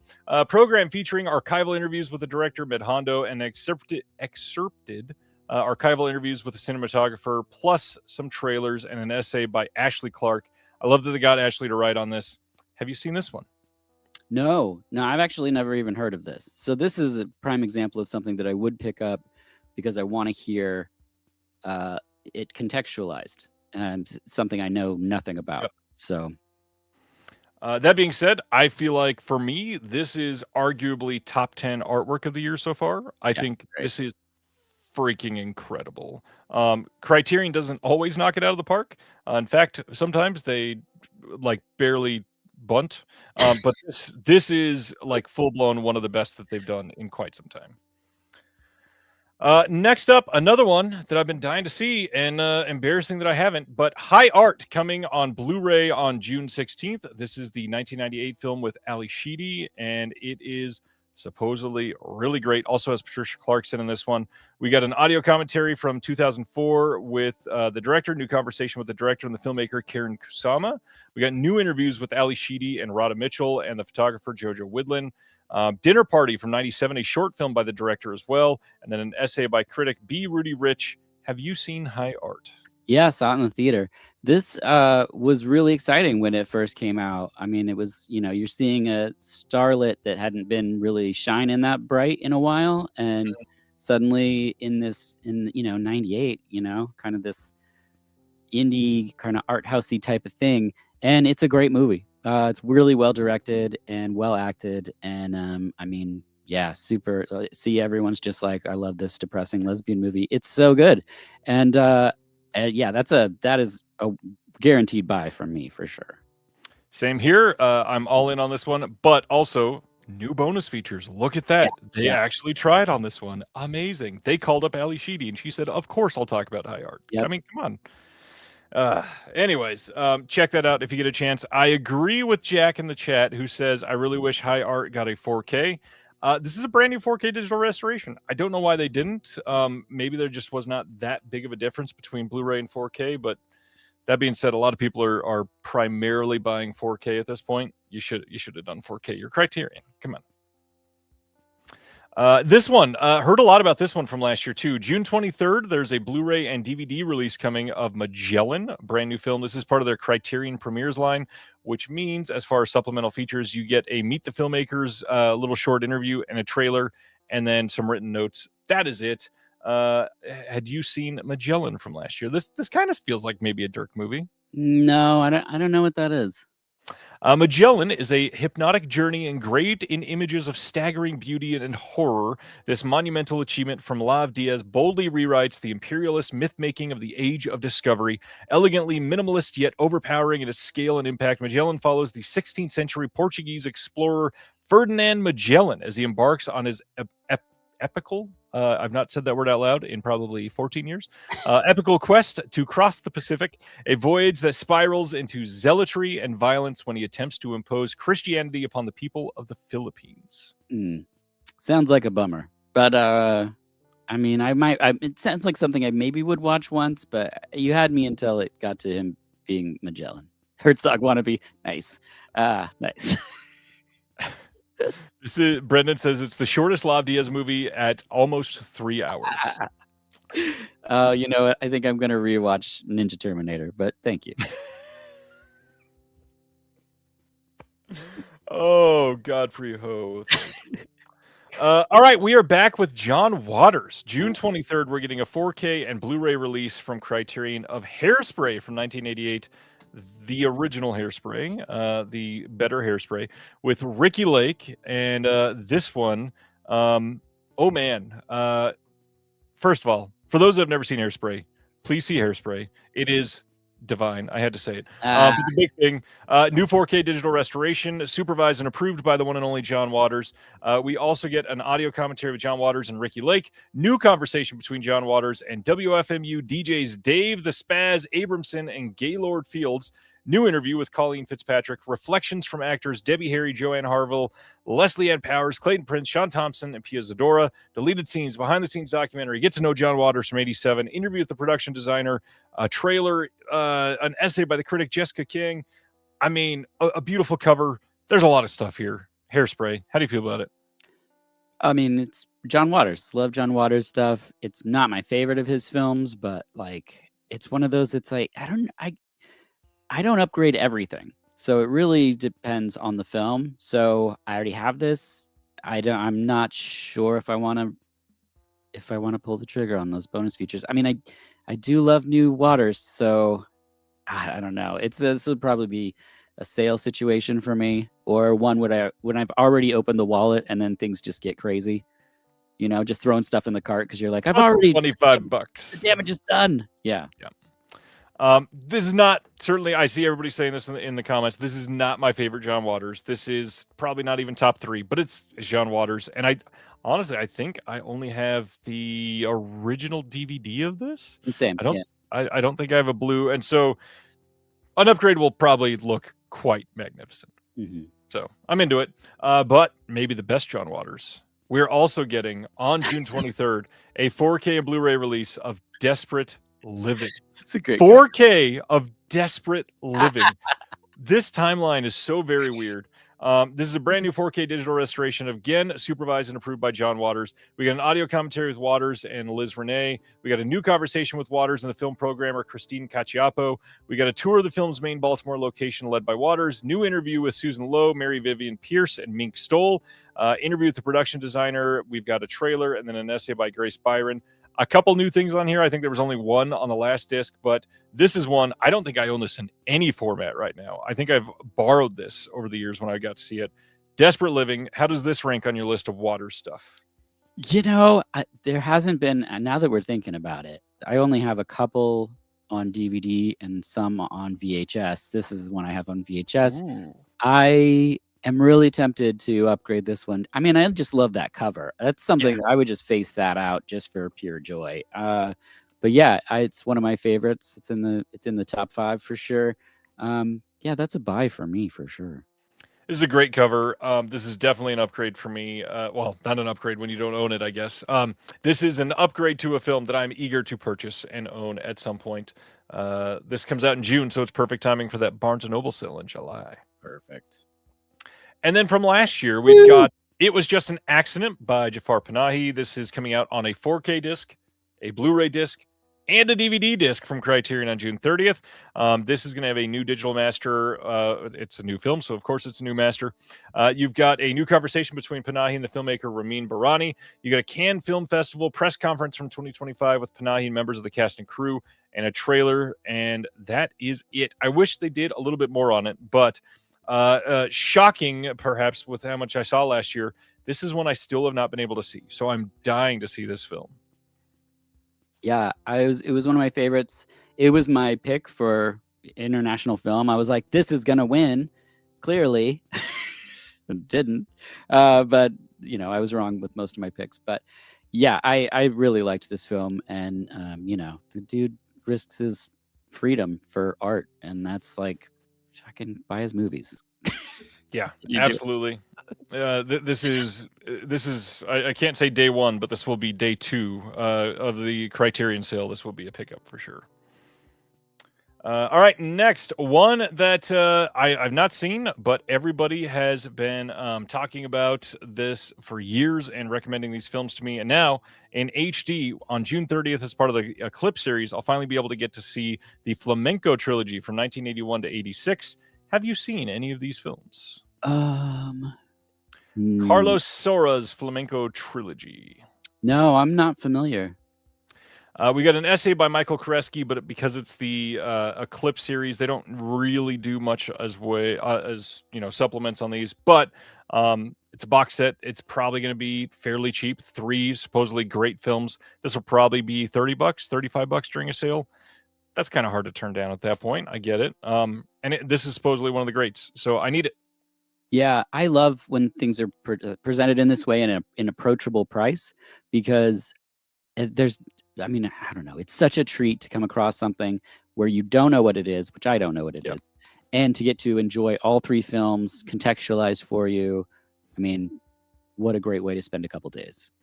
Yeah, it is absolutely great. And to see that they're bringing not all of them, we've not heard that, but a lot of the Eclipse series are likely going to get upgrades to HD. That is pretty exciting. Yes, Charade was an Eclipse release. That's the joke that Greg is making. No, not at all. But thanks, Criterion. And then we are gone from Criterion over in the UK on 4K Blu-ray and DVD. Soon we are getting How to Make a Killing. This is an A24 film here in the US, starring the one and only Glenn Powell. I have not seen this one, but I've heard it's pretty good, supposedly. Have you made this an exception to the not going to theater? I'm assuming no. No, I'm not a huge Glenn Powell guy, so I might not see this one. I'll be busy again rewatching Ninja Terminator again. I have to be honest, I've not met anybody that isn't a film studio that is a big Glenn Powell guy. Okay, great. Yeah, there's not a lot there for me. I watched Running Man. The whole time I was like, I don't understand why I'm watching this. But yeah, How to Make a Killing. No. I mean, it's got Margaret Qualley, so that's Timu Chris Pratt. That's cold. I like it's it. got Ed Harris. I'm into that. Yeah, I mean, know. I like the cast, but it's not something that jumps out at me. If this is a prime example of like, if you saw this and you were like, I really liked this movie, I would watch it because you liked it. That's what I do with people that I know. But me and myself alone, no. I'm gonna watch Pumpkinhead 2 Blood Wings first. What a specific, really bad movie. Is there any Glenn Powell film that you've seen that you've been like, all right, at least that's a good movie? I can't think of one, but what else has he done? He has done Twisters. Oh, I missed that one. That one blew right by you. Yeah. He did The Running Man last year. He did Hitman a couple years ago. The big thing, Top Gun Maverick, is a lot of people's big one for him. Oh, I saw the Hitman one. No, all of it just kind of like, it's like, what was his name? Sam Worthington, when everyone was trying to make Sam Worthington a big star. And it was just, there's certain people where I'm like, no, I get that you think this man is attractive, but yeah, I just am not getting what they're, but to be completely honest for myself, I'm way more a character actor driven watcher. So it's it's the interesting choices that people make that pull me in. So when someone's just like, I'm a leading man, I'm like, I'm not getting a lot from this for me. So. And he was fine in Twisters. He was all right. He played his role quite well. My big thing, and I didn't love it because of him, but Linklater's film Everybody Wants Some, he's a fairly large part of that movie, and that's the first time that I went, oh, I kind of see what people see in Glenn Powell. Oh, cool, okay, I'd watch that. That is a very fun movie. Everybody Wants Some is very good. Stan says Twisters was not good. Paul says Twisters was good. The other Paul says Twisters was good. Ronnie says, I liked him in Twisters. Sorry, Stan. All right. So that's How to Make a Killing. I guess How to Make a Killing is to hire Glenn Powell. Next up, Touch Me is coming out with a double feature with Hypochondriac. This is coming from Lightbulb Films over in the UK on May 4th. For those that are recognizing the title, Hypochondriac, I believe, was released by a Vinegar Syndrome partner label like 6 or 8 months ago, and I'm kind of sad that I have it now because I want this set. This looks like a really fun set. This says, Touch Me is 2 codependent best friends become addicted to the touch of an alien narcissist who may or may not be trying to take over the world. Hypochondriac says, Will is a young artist living his best life, but when his mother reemerges after a 10-year absence, it erodes the world that he has created and exposes a dark past of violence. This is a double disc pack with an exclusive booklet of essays and stills from each film. I may have gotten that backwards. Touch Me may have been the one that got a Vinegar Syndrome partner release, and a Hypochondriac is the new one. I may be wrong there. Anything catch your eye on this one? Yeah. Oh, I mean, you had me sold on something about an alien and a booklet. So that's basically all it takes. Is that a smart way to spend money? No, but that's what got me there. I haven't heard of either of these. Can you please send 3,406 other buyers just like you to antennareleasing.com to sign up for our email list? Thank you. Do my best. Next up, Send Help from this year. Sam Raimi's new film that is pretty damn fun. April 21st, coming on 4K Blu-ray combo pack and then a DVD. So we are not getting a standalone Blu-ray release of this, which is odd. But I also think it's very odd that this technically is owned by Disney, and they're giving this a 4K and not giving any disc to other films that I really thought were bigger than this. Bizarre. But I don't question them anymore. Did you get to see Send Help?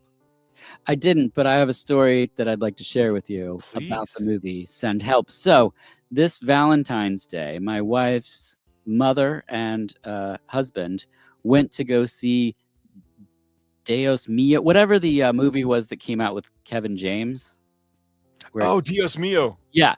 And so they went to that, and it was sold out. And they were like, well, what else could we see? And the person at the ticket counter goes, you could see Send Help. So pushing 80 years old, they went and saw Send Help on Valentine's Day. They got out. They enjoyed it. Sarah was like, oh, Dirk loves that director. So then they wanted to tell me all about it. But I just love that that was their Valentine's Day, was watching Send Help in a theater instead of a Kevin James movie. I'm super excited to see this. Obviously, I didn't make it out to the theater. What did you think? Funny enough, I did. And I did want to highlight where to go. Connor. Connor says, my aunt has watched every season of Survivor, and she loved Send Help. Nice. Are you a Survivor person? Have you watched the show Survivor? Do you still watch Survivor? I've never seen Survivor. I've heard the band.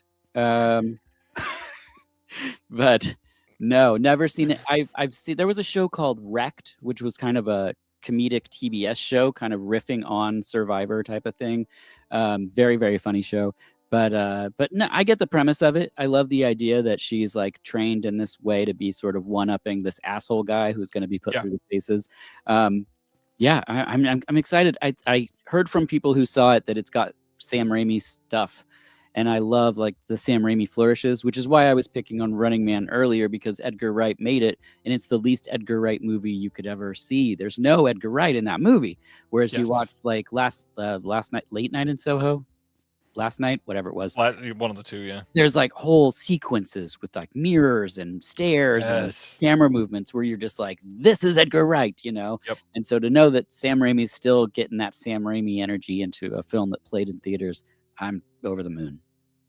So Reggie says, I'll admit it, I've also seen every season of Survivor. And I will say, my wife and I still watch Survivor. We are watching every single week right now. I going into this, I had no idea that Survivor was a part of the movie. Survivor is a pretty big part of this movie. There's a lot of stuff that they talk about from Survivor. It's not like you need to know Survivor. You just need to know that it exists and the tropes of it. Sure. This movie is a hell of a lot of fun. That being said, as it does have a lot of Sam Raimi-isms, I do miss Sam Raimi embracing all practical effects. Yeah. Some of the CGI here is wonky in a way that is not just like Uncanny Valley, but like, oh, you were doing so good, and then you had to show that. Like, it could have been so much better right there. But that being said, it goes there on a few of the scenes. Like, there's one scene where somebody pukes, and it's classic Sam Raimi. So they puke, and they're like, huh. You wait for a second, huh. They do it again, and then you think it's over, and he does it 2 more times just to be funny and over the top about it. Yeah. It works so well. Super into it. I'm glad everybody enjoyed it. Send Help. Check it out.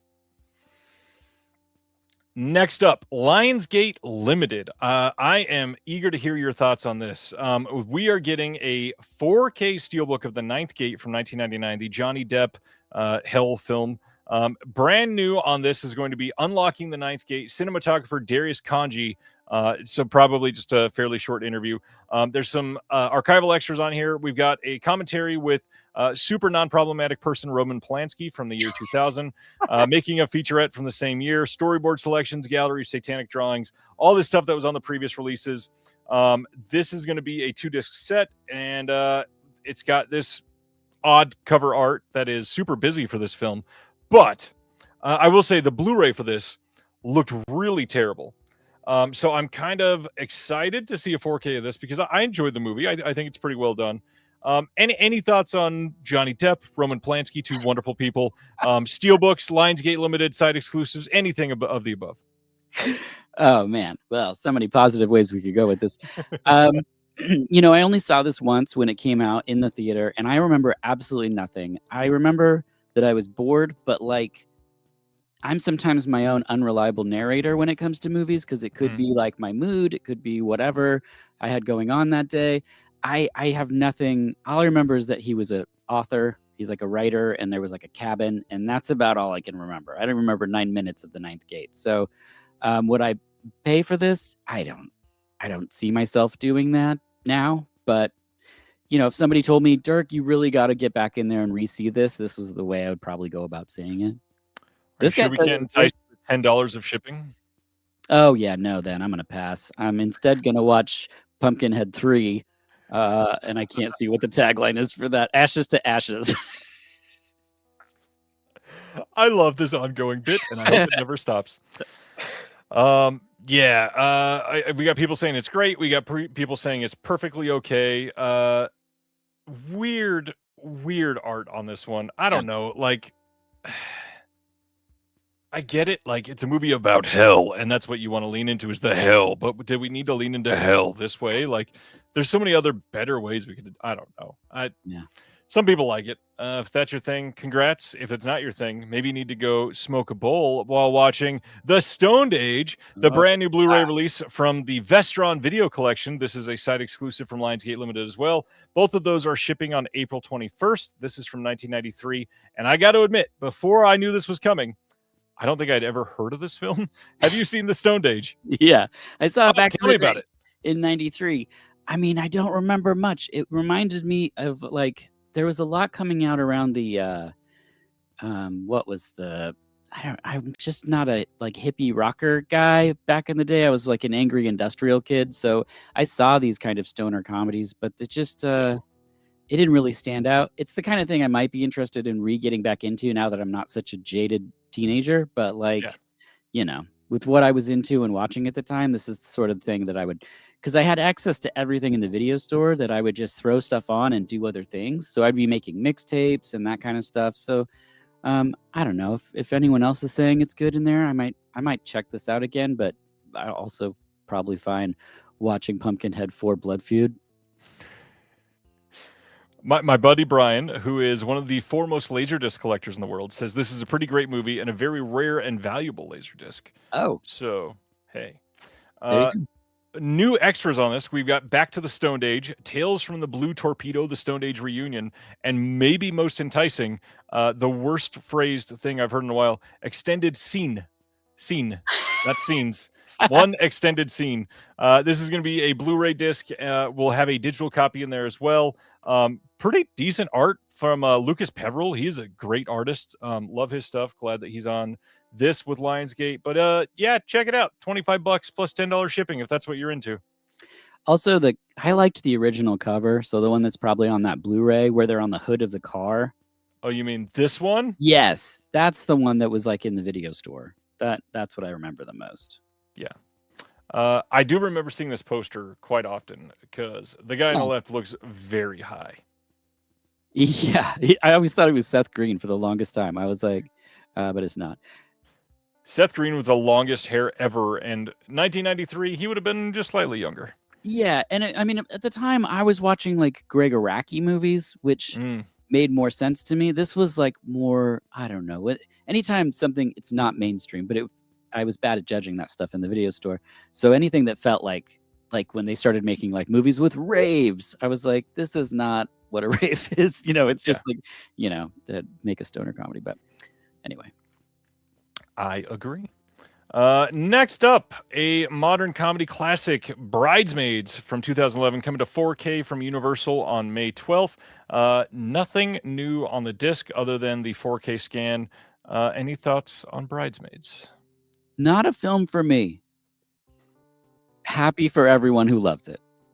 I am understanding. However, I love this fucking movie. That's great. I'm glad it's coming out. Love the movie. Love the story. Do I need this on 4K? No, this isn't like necessarily the most, I don't know, grandiose, beautifully lush color film or anything like that. But as Bridesmaids, I hope people see it if they've never seen it, which feels weird to say 15 years after it came out. Also feels weird to say Bridesmaids came out 15 years ago. Yeah, that's bizarre. Hey, Flickr Alley, we don't talk about them enough. On May 5th, they're releasing The Garden of Eden from 1928. This is almost 100 years in the making. This is part of their Flickr Fusion series. And if you buy from their website, you get this pretty beautiful exclusive slipcover that will go over this as the standard cover art. Good looking stuff here. This is going to be a beautiful restoration. Undoubtedly, it always is. We have an audio commentary by Harlow Robinson, the author of Lewis Milestone Life and Films. There's going to be a restored fragment of director Richard Wallace's Lost Romantic Comedy, starring Corinne Griffith as well. The inimitable Corinne Griffith, The Orchid Lady of the Screen from 2026, a new visual essay from the historian David Pierce, narrated by Claire Lockhart. A short look at the painstaking restoration that they did on this, plus a booklet with a new essay by Harlow Robinson. Flickr Alley, do you have much from them? No, I don't. But this is a great example of something that I would buy just to spend an evening being educated about it. Yeah. And that black and white image, not the slip, but the other one, looks gorgeous. Yeah. This is just both of these. I love Flickr Alley. They do great stuff. All right, next up in our list. I totally forgot this was this week too.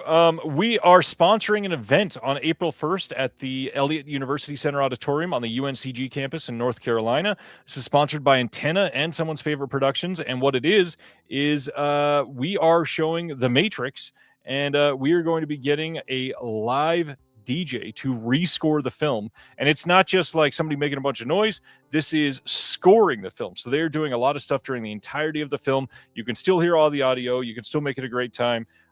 This is a pretty big deal. Love the way that they do this. I am dying to go to one of these myself, but happy to help sponsor it. Check it out if you are in the North Carolina area. I'd love to hear what you think. Next up, Dust Bunny from last year, coming on 4K on April 28th here in the U.S. from Lionsgate themselves. There is going to be a making of, a Q&A sizzle, monster craft, cute to the cutthroat, Mads choreography video, cast explainers, and a trailer.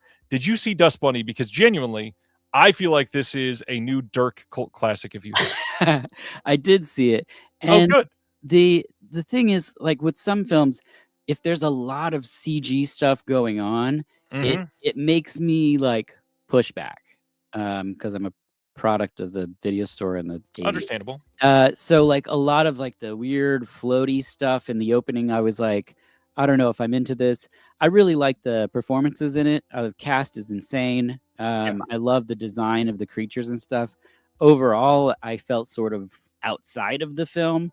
But then I started reading reviews from people, and people really, really connected to it, really loved it. And so it's one I'll probably revisit in a couple years. But for me, it was sort of like, I don't know. I always describe it like that, where I'm just sort of outside of an experience. It's not that it was good or bad for me. It's just like I was like, I don't feel like I'm in the room with the people who love it, but I hope to be one day.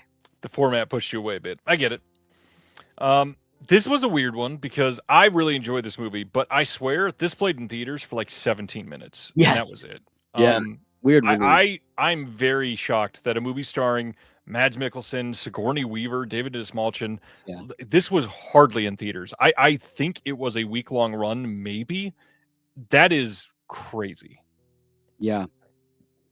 What are we doing? I don't know. Because I love the like the cinematography in it. It's all very like, it reminds me of Delicatessen and Amelie and these films. Good reference, like, now a lot of people go, oh, like a Wes Anderson movie. And I'm like, no.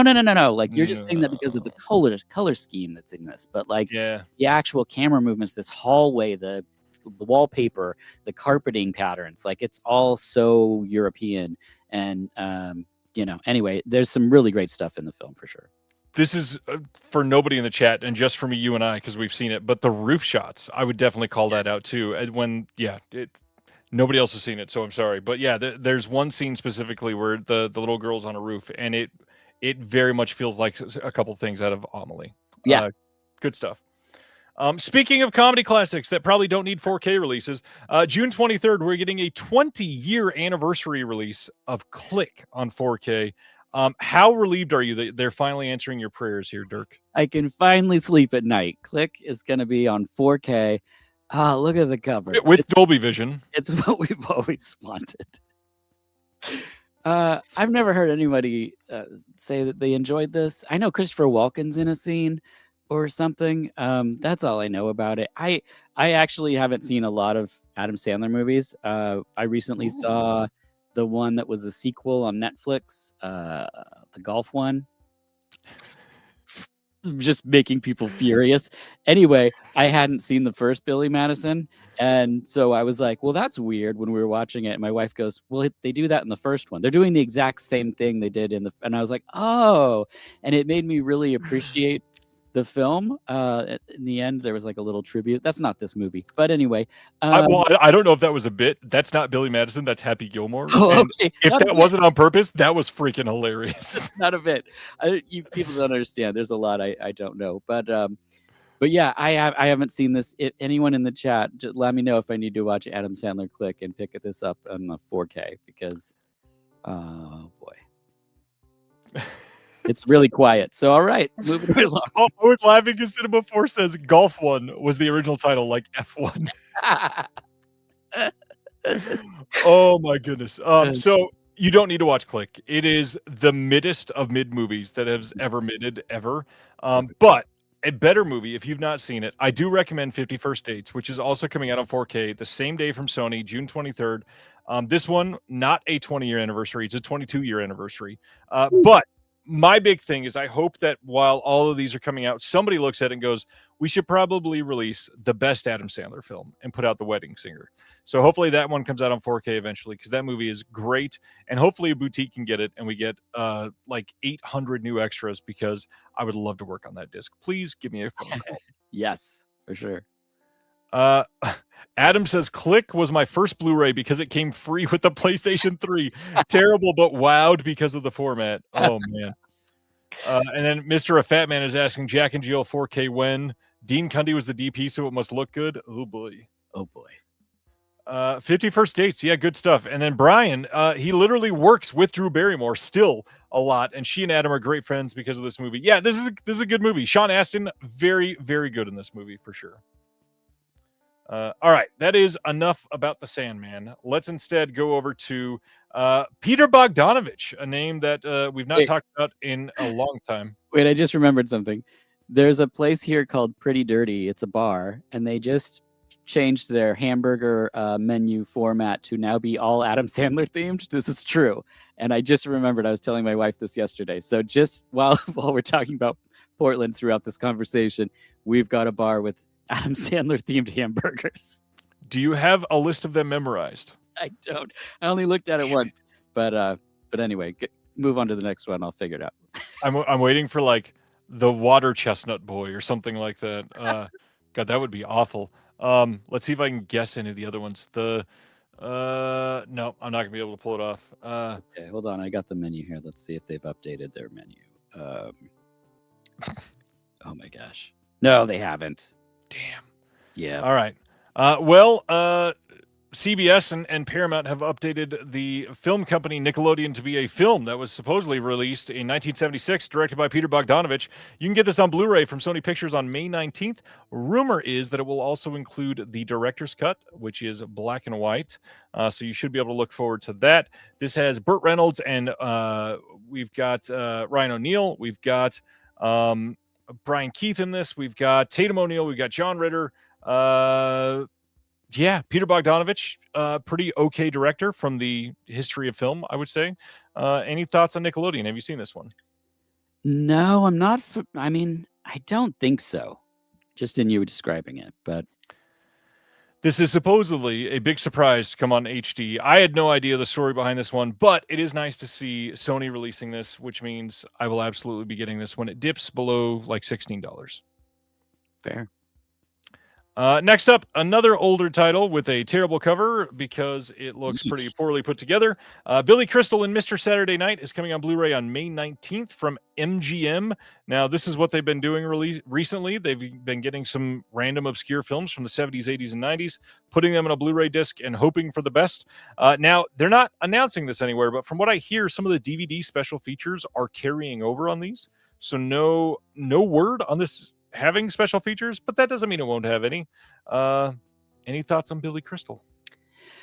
I mean, he's a showman. I saw this, I don't know, when it came out. I remember nothing about it. It wasn't my favorite. I like Running Scared a lot, if we're talking Billy Crystal, but not Mr. Saturday Night. I'm sorry. And that is the terrible cover. It is not. I mean, it's based on the original poster, so kudos for that. At least it's not shitty Weird. Photoshop, but it is a weird cover. The original was a picture. This is like a bizarre cartoon version. And I've never seen the film. Terry says it's a cringe fest, so I'm not shocked. Oh, and Terry, yeah, he was about to say that it is the original poster for Mr. Saturday Night. I don't know. There's something weird about the cover. It just doesn't feel right. Oh, geez, are we already here? Okay. Hey, Antenna announced another acquisition this week. We are putting out a film called The Man Whom the Trees Loved. It is premiering at the Florida Film Festival next month. Please go check it out. It's playing at the Enzian Theater. This is a wild movie that is based on the Algernon Blackwood short novel or novella or whatever called The Man Whom the Trees Loved. This film kind of oozes like the actual writing of the novella, and it is really interesting. It's like a Lovecraftian horror movie blend with a very slow burn, almost very literally a mumblecore movie. That being said, it is a slow film. For the first like 18, 19 minutes, there's not a single line of dialogue. So be prepared for that. But it is beautiful. It is wonderful. I love this movie, and I'm so excited to be putting it out. Please check it out if you're near Florida. It's going to be playing a bunch of film festivals throughout the rest of the year, and we will be putting it in theaters early in 2027. Very early look at this one. I'll buy that one. Sweet. You'd like it. May 25th, we are finally getting 2 new releases from Second Sight. First up is a 4K. That's going to be a limited deluxe and a standard 4K, and then a standard Blu-ray of The Devil's Candy from 2015. Have you seen The Devil's Candy? Yes, and I really like it, minus CG fire, which is one of my least favorite things ever in anything. I just wish we could pick a different element. Let's not do fire. But that being said, I really enjoy this movie. And Second Sight, I hate you because everything you do is so freaking beautiful, and I have to own it. So it's just like every time they show something, I'm like, yeah, I need that. I need it with the book and the box, and damn it. Well, and here's where it gets interesting for people watching and listening, because same thing. I feel compelled to buy everything Second Sight. I don't love The Devil's Backbone. I don't remember liking it. Or not Devil's Backbone, sorry. I was thinking back to the other film, The Devil's Candy. I don't love The Devil's Candy. I thought it was very middle of the road. Perfectly fine. Not terrible. But now that it's in this pretty nice looking box, it's a 4K set, new special features. God, do I want The Devil's Candy again? Have you seen it since you've become a dad? That's a good question. Well, I mean, my oldest was born in 2015. Okay. So it had to have been it had to have been that first year, maybe the year after. So maybe it was just too early. Yeah, maybe, I don't know. I'm just curious because sometimes that dad thing for me really works. Oh, it does. Yeah, it really, like the dad relationship with the daughter. I have a daughter. It just, that kind of stuff can kind of like tip me over on things. So yeah, and not that's something it's great. I get it. So based on Dirk's glowing review, I'm purchasing it because he forced me to. That's all you need to know. The Second Sight did it, not me. Well, and it makes sense because I feel like I have to buy it because I'm definitely getting Insomnia, the film from 1997 that they're also releasing on 4K that same day. This is the Stellan Skarsgård film from way back when.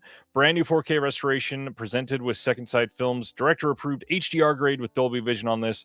You got a new audio commentary with the director and the co-writer. You've got a new interview with the director. Falling into it, a new interview with the producer. You've got Alexandra Heller-Nicholas. First time we've said her name all night, shockingly. Oh, there it is. Speaking on Insomnia, we've got some short films. There are 3 of them. And then on the limited edition, you got a 120-page book with new essays by Jen Adams, Mitchell Beaupre, Barry Forshaw, Francesco Macheski, Priscilla Page, and Travis Woods, plus 6 art cards for that album that I want. Insomnia, good movie. Have you seen this one? Yeah, love it. I'm going to buy this. Nice. I will say, too, gorgeous cover art on this one. Look at it. I can just stare at it. The images almost make me as sad as the movie. And as tired as the title implies. No, I'm kidding. Good movie. Check it out. Speaking of movies that are okay, coming on June 22nd, a 4K and Blu-ray release over in the UK from Indicator of Lamberto Bava's Macabre from 1980. This is a film that, funny enough, we aren't only going to be talking about once tonight because Vinegar Syndrome also announced it today. That was planned. They worked on it together. This is going to be a film that's got a brand new 4K HDR restoration from the OCN by Indicator and Vinegar Syndrome together. This has 3 presentations of the film: Macabro, the Italian theatrical version; Macabre, the international theatrical version; and Frozen Terror, the U.S. theatrical version. I've not seen 2 of those versions, so I'm interested in checking those out. However, we get a commentary with Eugenio Ercolani, Troy Howarth, and Nathaniel Thompson. This is the 487th commentary they've done together just this year alone, and it's only March. We've got a new interview with Lamberto Bava. We've got a new interview with Antonio Avati, new interview with Pupi Avati. Yes, his name is actually Pupi. We've got a critical appreciation by Mark Thompson Ashworth. We've got, the oeuvre of the composers being explored. We got an onstage interview with Bava last year after a screening. New and improved English subs, limited edition booklet with the 80-page booklet with a new essay by Roberto Curti, an archival interviews with the director, and then Pupi Avati gets interviewed in there as well. Any thoughts on Macabre before we talk about the Vinegar Syndrome version? I mean, I remember it being okay. Yeah. I don't know. I'm kind of back and forth and on this, and the cover, I don't love the rainbow situation. I don't know if I need this. Then you say something like new interview with Bava, and I'm like, I'm kind of intrigued, but I don't know. I'm the wrong person. I get it. I'm also much more of a Mario Bava than a Lamberto Bava. I don't love Lamberto Bava. He's done a couple things that I really like, but most of them are kind of hit or miss for me. Yeah. Okay film. I do like that Vinegar Syndrome and Indicator plan this whole announcement to be announcing on the same day. We're going to talk about the VS side in just a few minutes. But if this isn't enough from Bava or Indicator for you, you can look at Mario Bava's 4 Times That Night coming on 4K and Blu-ray on the same day over in the UK only. This is a UK only release, June 22nd. This one is going to have a commentary with Eugenio Ercolani all by himself, commentary from 2019 with Mario Bava, and All the Colors of the Dark author Tim Lucas. We've got an interview with the son of the editor. We've got an interview with the assistant director and son of Mario Bava, Lamberto Bava. Visual essay by Rachel Nisbet. We've got the original trailer, new subtitles, limited edition booklet. 80 pages in that booklet. We got Leon Hunt in there, new writing on the film's Italian censorship history, archival interviews with the director and actors, full film credits, lots of stuff coming. This one, I feel like I want much more than Macabre. That's a buy. Rachel Nisbet on there. That's another name. If I see her on a Blu-ray, I'm going to pick it up. So, but there is the rainbow on the art still. So I apologize to you. Although that is just a J card. It does come off the box to make it look like that. Okay, great. I didn't love that. Yeah, it's just really, it's too much for me. So yeah, maybe I'm not going to get the Macabre. I'm definitely going to get 4 Times That Night. Understandable. And we'll talk about Macabre in just a minute because, like I said, VS also announced it. Same extras, but we'll get there. Next up, Primal, something that I've been meaning to check out a couple episodes of for a long time. June 30th, getting a Blu-ray and DVD of the 3rd season of Genndy Tartakovsky's Primal. This one is coming from Warner Brothers. Animated series. I've not seen this. I think it's a Netflix show. Are you familiar with this one? I've seen just a little bit of it when it was first coming out. I don't do a lot of TV, so episodic stuff I don't really see a ton of. And that's in my house. That's something that goes on like at midnight if my wife's awake and she's doing emails, handling business stuff. Then we'll put something episodic on. So a huge deficit for me is television. I love the look of his animation, though. It just takes me right back to like Fire and Ice or something. So at some point I'd like to see it, but maybe if there's a set or something. I could see a full, yes, it is an Adult Swim HBO Max title. Thanks, Ronnie. I've heard nothing but good stuff about this. I definitely want to see it. All right. That's what I was saying. I don't think it's confirmed to be over yet, but when it is over, I could see them absolutely putting out like a complete series box set. I'll get that. Speaking of complete series box sets, look at that segue. Arrow dropped out of nowhere today that over in the UK on July 27th, July 28th in the US, they are releasing a deluxe edition 4K set of Stranger Things, the complete series, a deluxe edition Blu-ray set of Stranger Things, the complete series, a standard 4K set of Stranger Things, the complete series, and a standard Blu-ray set of Stranger Things. There's going to be supplemental features, 25 discs. I don't even know where to start here. If you get the deluxe edition, you've got, did I list it here? You've got a token, you've got a patch, you've got all kinds of stuff that comes with it. It looks like a pretty robust package. I got to say, the biggest coup here is that Arrow Video launched this on March 19th out of nowhere, as if nobody even saw this coming. Nary a peep from anybody in the process of putting this out. Nobody in the supplemental features, nobody in the pipeline at all let this known that this was going to leak. This is coming out from Arrow Video, going to be massive. This is going to make them alone at more than $1 million. Any thoughts on this, Dirk? Oh, I'm the wrong person.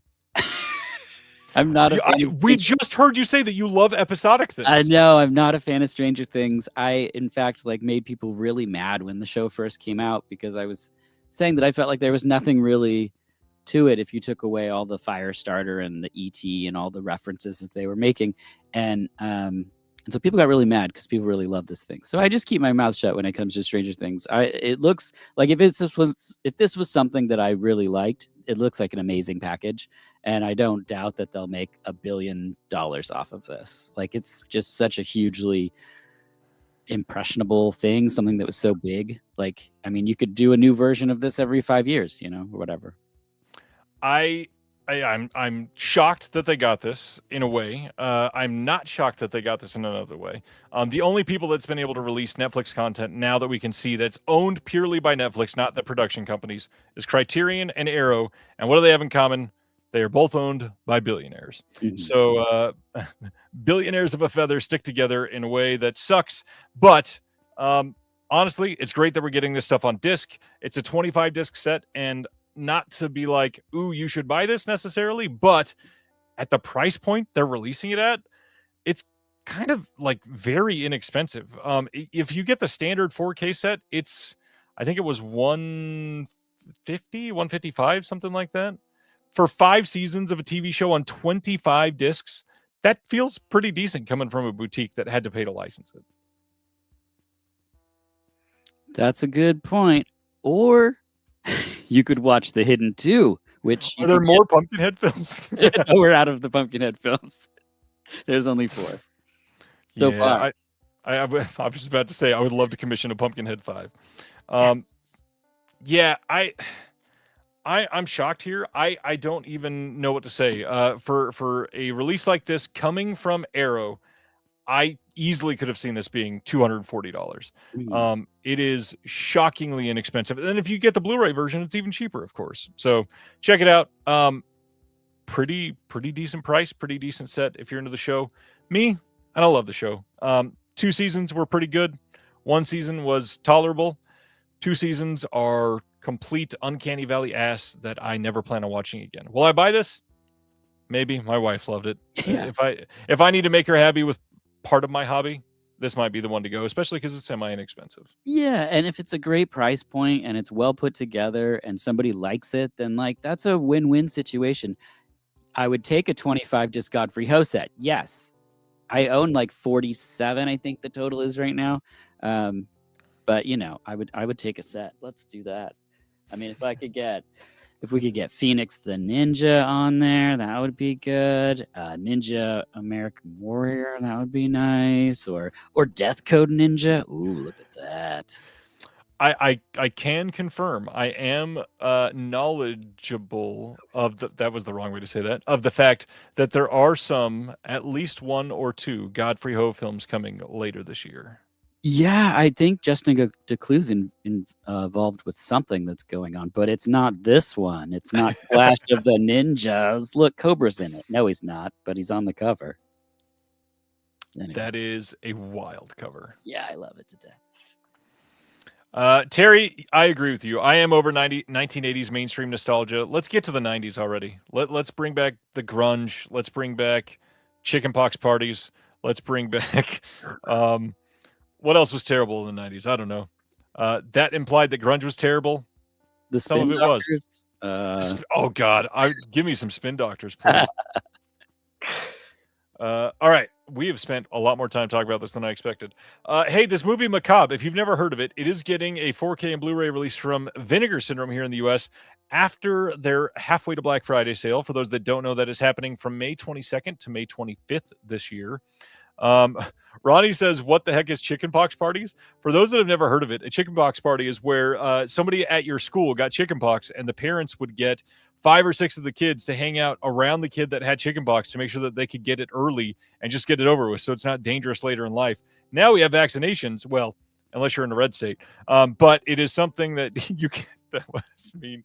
But you can count on it because people have gotten smarter. Yeah, Chickenpox Party also opened for Stone Temple Pilots when they first came out touring, 93. If you want to see that. Oh, wow.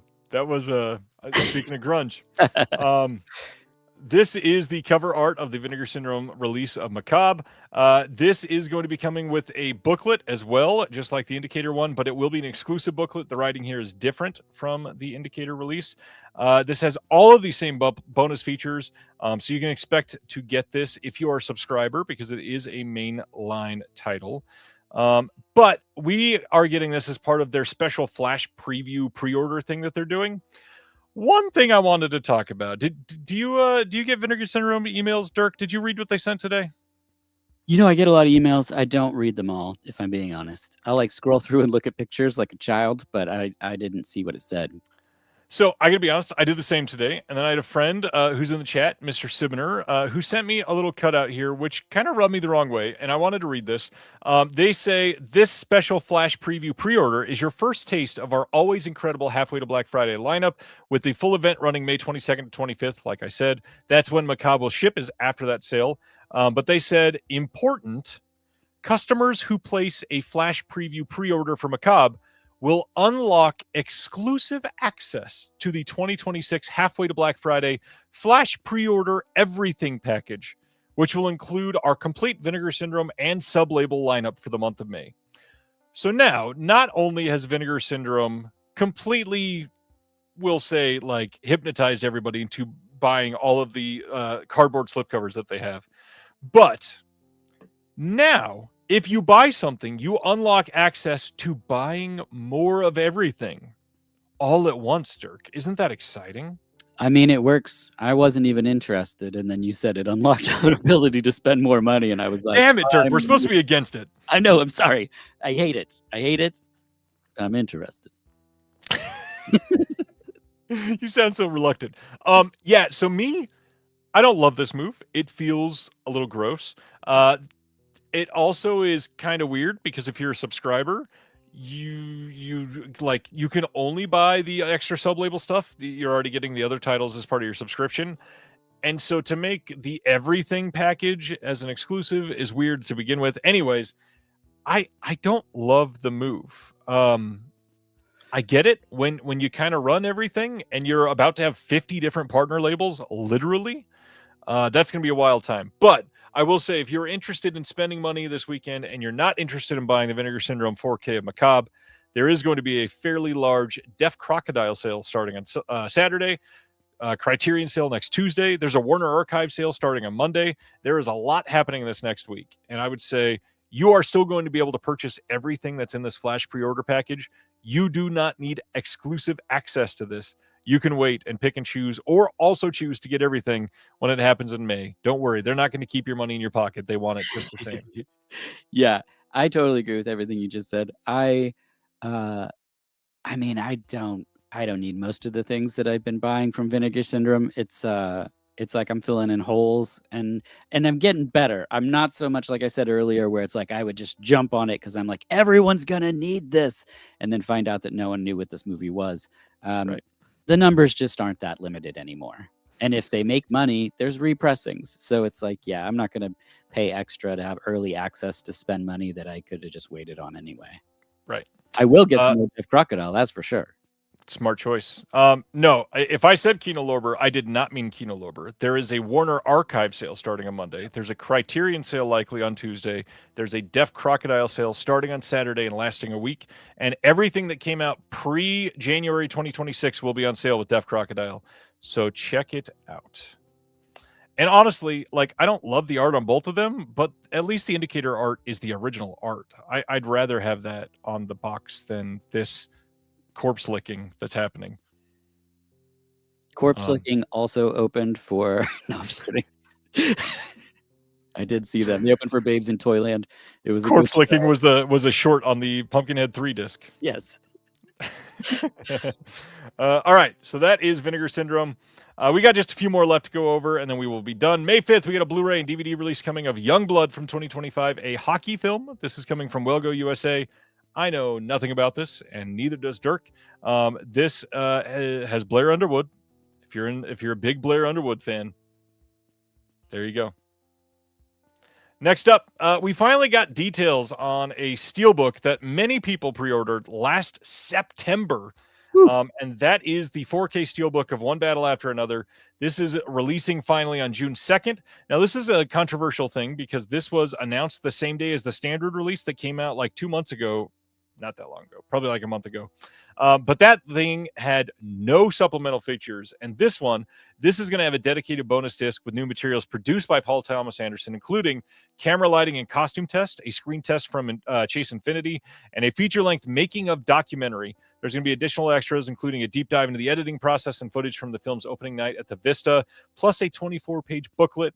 I'm glad I've got this one on the way. I definitely wanted the extras, but it is weird that they expected us to pre-order this 9 months in advance without us seeing the cover art until today. And having that cover art, I gotta be honest, be pretty underwhelming. Yeah. The scene is good in the movie. That's not great cover art. Yeah, agreed. Great movie. I'm glad I've got this coming, but this is a weird choice. I love a feature length. Did you say making of? Making of, yeah. Yeah, that's great. Because I mean, when you see something like this, it just has such a singular kind of vibe to it. It's like, yeah, right. I want to know what the set was like. I want to see behind the scenes. I want to watch. It's always fun to see Leonardo DiCaprio snap into character, and like, all that stuff is like such a treat for us to watch the process.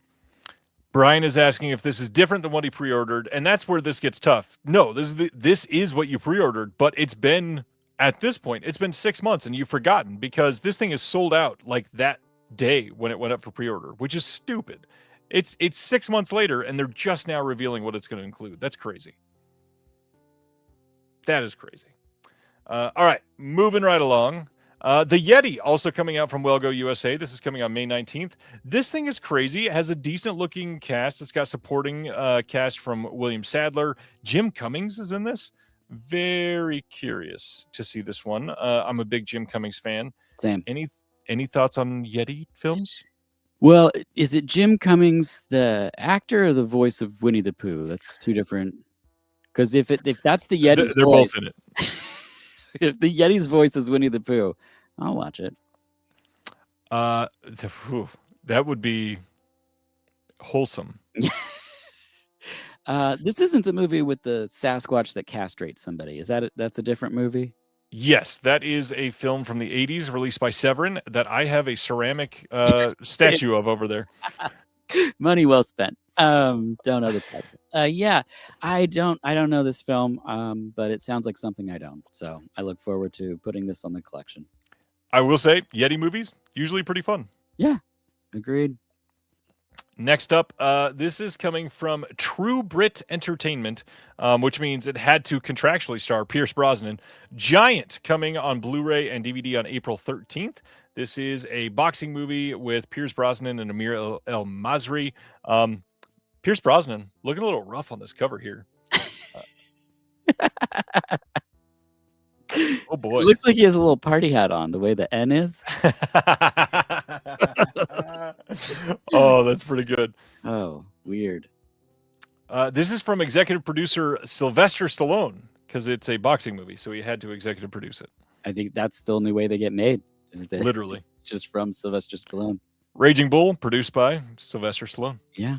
Next up, Eyes Wide Shut, getting a 4K steelbook over in the UK soon. We don't have a release date. This is obviously not the cover. I do want to point out, this is also Warner Brothers, just like One Battle After Another. They know when they're releasing this. They know what the cover art is going to be. Yeah. Why is it a mystery? Why do we play this game? It doesn't make any sense. Mm-mm. For those wondering, this will be the same as the Criterion like grade and all that stuff. It will probably have different extras on the disc. There probably will still be some, but it will likely be just what was on the old Blu-ray. Check it out if you're into it. All the US retailers are carrying this. If you want a steelbook of Eyes Wide Shut, and that's what you're dying to have, you can pick it up. That is it. That is all we got. That's a lot of announcements, but not really. Yeah. It's a pretty slow week. Seemed like a lot. Just imagine, a few weeks ago we had more than 100 in 1 week. That's too many. It is too many. We are talking tonight about Underseen Films from the last 5 years. Yes. Dirk, how do you feel about this how do you feel about this decade of films? How do you feel like we are faring in the pantheon of cinema right now? Oh man, I think there's so many great movies happening every year. It just depends on if people can find them, or if they talk about them longer than a week. You know, that's kind of the idea for this, because there's just so many movies, but unless it's like the thing of the year, so many things just kind of fall by the wayside, unfortunately.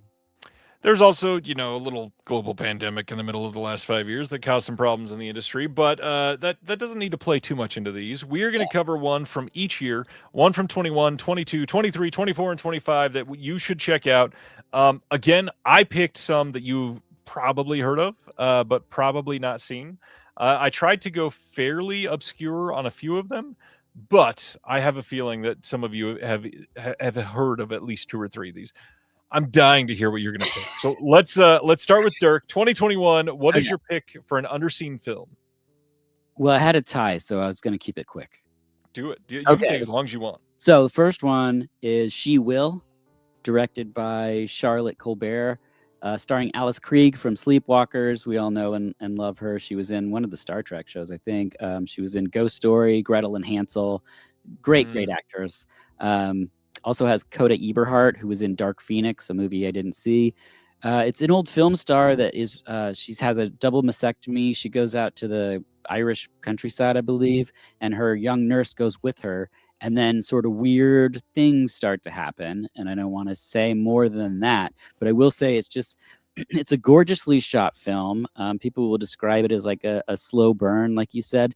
But like there used to be a time when we would just watch movies and I don't know. Anyway, it's just when you see like a debut from someone and it's so much excellent cinematography and so much just strong directing, great acting choices. There's like one maybe CG bird scene I could have done without, but the rest of it is like really nice, creepy, and atmospheric. And I looked it up, and there was some people who still appreciate it, but I just feel like it's one of those films that'll be lost to the conversation. So come October, if you're looking for something witchy and atmospherical to watch in that month, She Will is a film that I think gets overlooked.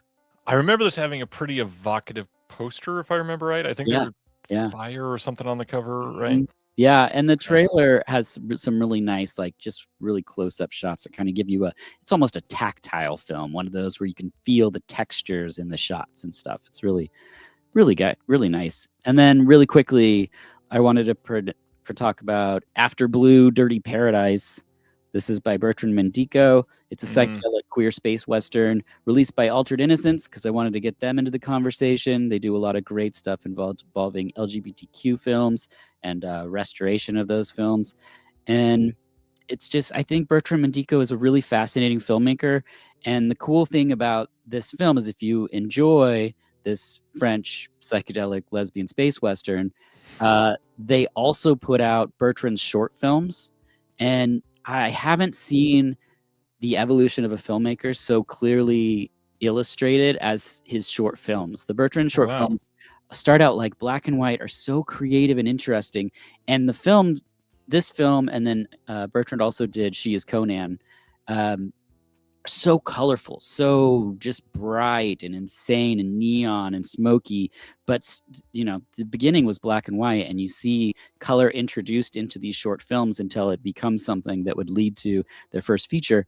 So after Blue Dirty Paradise, it's something that gets overlooked, but I think is well worth a look for people. That's my 2021. Bertram Mandico is a wild filmmaker. Yeah. Yep. There, an interview, and they said, well, at some point, and I was like, fingers crossed. I don't know. coming in 2037. Yeah. Pretty much every movie that you watch from Bertrand, you'll find something, and not just like the classic, oh, you'll find something to appreciate in the mall. Mhm. You'll find something and probably go, I've never seen anything like that before. Never. Yeah. The dog person, and She Is Conan. I mean, wow. Love it. Great pull. That's a really solid choice. One that I probably could have led with, and I went with a terrible route because I'm starting on a real downer of a film. So I apologize in advance, but I feel like this is an important one to talk about. So 2021 was the year that we got the directorial debut of Gerard Carmichael.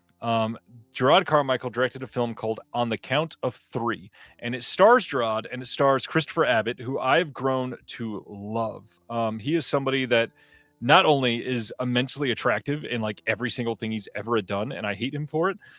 He pulls off kind of every type of character, and to see his growth throughout the years from terrible series that I won't name again, but to like underhanded Irish familial dramas that are just remarkable. He is always incredible. And this movie, On the Count of Three, is about two friends. One of them is recovering from a failed suicide attempt, and the other one comes to the point where they say, you know, everything kind of sucks. What if we both just killed ourselves? And it is a very unique look at like the healthcare system in the US. It's a unique look at friendship and admitting failures in mental health. It is a unique look at recovery in multiple different ways. Hell of a cast. JB Smoove, Tiffany Haddish. Like I said, Christopher Abbott's great. Gerard Carmichael's great. There's somebody else that I am forgetting in this.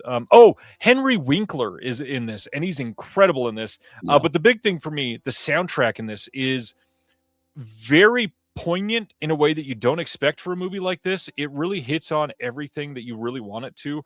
But this movie got seen by like 14 people. It played nowhere. I think it was on Hulu. It might still be on Hulu. Ronnie is the resident Hulu expert, so let me know if it's still on Hulu, Ronnie.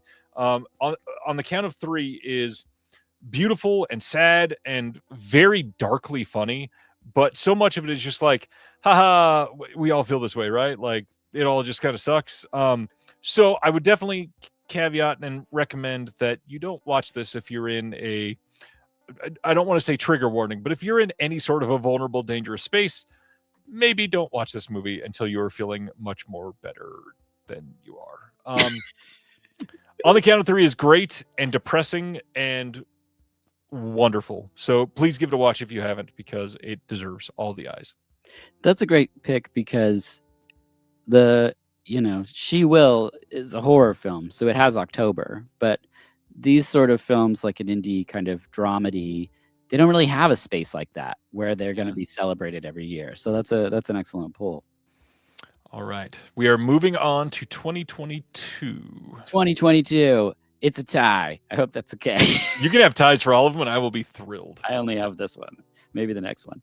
Up first from 2022, Moon Garden. Okay. One of my favorite films. It's written and directed by Ryan Stevens Harris. It stars his little girl. So it's a director and a daughter. If we remember when I talked about being a father to a little girl, it's, it gets me in the heart there. Talk about Dark. She goes into a coma, and then we see this fantastical world where she can sort of hear the struggles of her parents while she's in the coma, but she's in this fantastical steampunk world where there's a monster that feeds off her tears, and there is crazy special effects. It's like a total labor of love. It's also a way that a way that we can bring oscilloscope into the conversation because they do some really awesome stuff. I had the pleasure of interviewing the director about the process. It's just a gorgeous set that you have. Well worth paying for. I mean, it's a gorgeous special little film with a creature with a bunch of teeth. I love these fantasy kind of things, and so it's a very good movie that I've never heard of anyone until now. Somebody was like, "It's great." I'm like, "Thank you, finally." And then my other one is A Cow Who Sang a Song into the Future. This is from director Francesca Allegria. It's a surreal Chilean film, sorry, with some like really big ideas and beautiful cinematography. And it starts off with a contaminated river with dead fish, and a lady stands up out of the water, and she's totally fine. She's not dead, but you learn that she is a mom who died from this family, and she's back. She's apparently just normal, just stepping back into their lives. And it's kind of a ecological film. It's there's like an elegy sort of thing going on. It's about like deep family wounds, and if somebody stepping back in is good for the family or is worse. There's a really beautiful teen, I think, in it who's trans that you think like, oh no, because of American films, you're like, this person's going to get murdered or something, but it's actually handled really beautifully. It's a film that like I've never convinced anyone to see, despite talking about it on probably 20 episodes of the podcast. But The Cow Who Sang a Song into the Future is a movie that deserves to be at least witnessed by people, if not owned. So I really love it. And if you like sort of foreign films that leave an open space, it's not surreal in like a Lynchian kind of way, but there's definitely room for interpretation in things. And so I think if you watched it with somebody else, you could have a great conversation. If only I could convince someone else to watch it. So you're holding up a release. Is that a DVD? Is that Yeah, this is from Kino. Oh, very nice. That's the crazy thing. I got it for like $7 or something. It was like new. Like it just was, and it is, super bare bones. There's nothing on here but the film. You've got optional English subtitles, thankfully, because I don't want anything dubbed ever. Yeah, that's how you can find it. Kino, when they have a sale, you could probably scoop it up really cheap. But I recommend people check it out. There's a sequence in it. No, I don't want to ruin it sort of further in case somebody watches it, but you will. I will absolutely be watching it in the next sale that they put it up for sale. I'd buy that for $7 in a heartbeat. What'd you choose for 2022? My 2022 is one that I think is probably like because we're all boutique collectors. A lot of you have probably heard of this movie and never seen it. So I really wanted to give a light to a holiday horror movie called The Leech from 2022. This is starring Graham Skipper and Jeremy Gardner, and it is about a priest who is very kind. He's somebody that opens up his parish, his church, whatever, to a couple that needed a place to stay. At first, he's just very much living his life with empathy and sensitivity towards somebody else going through a hard time. And almost immediately, things start to spiral out of control in ways that you don't really see coming.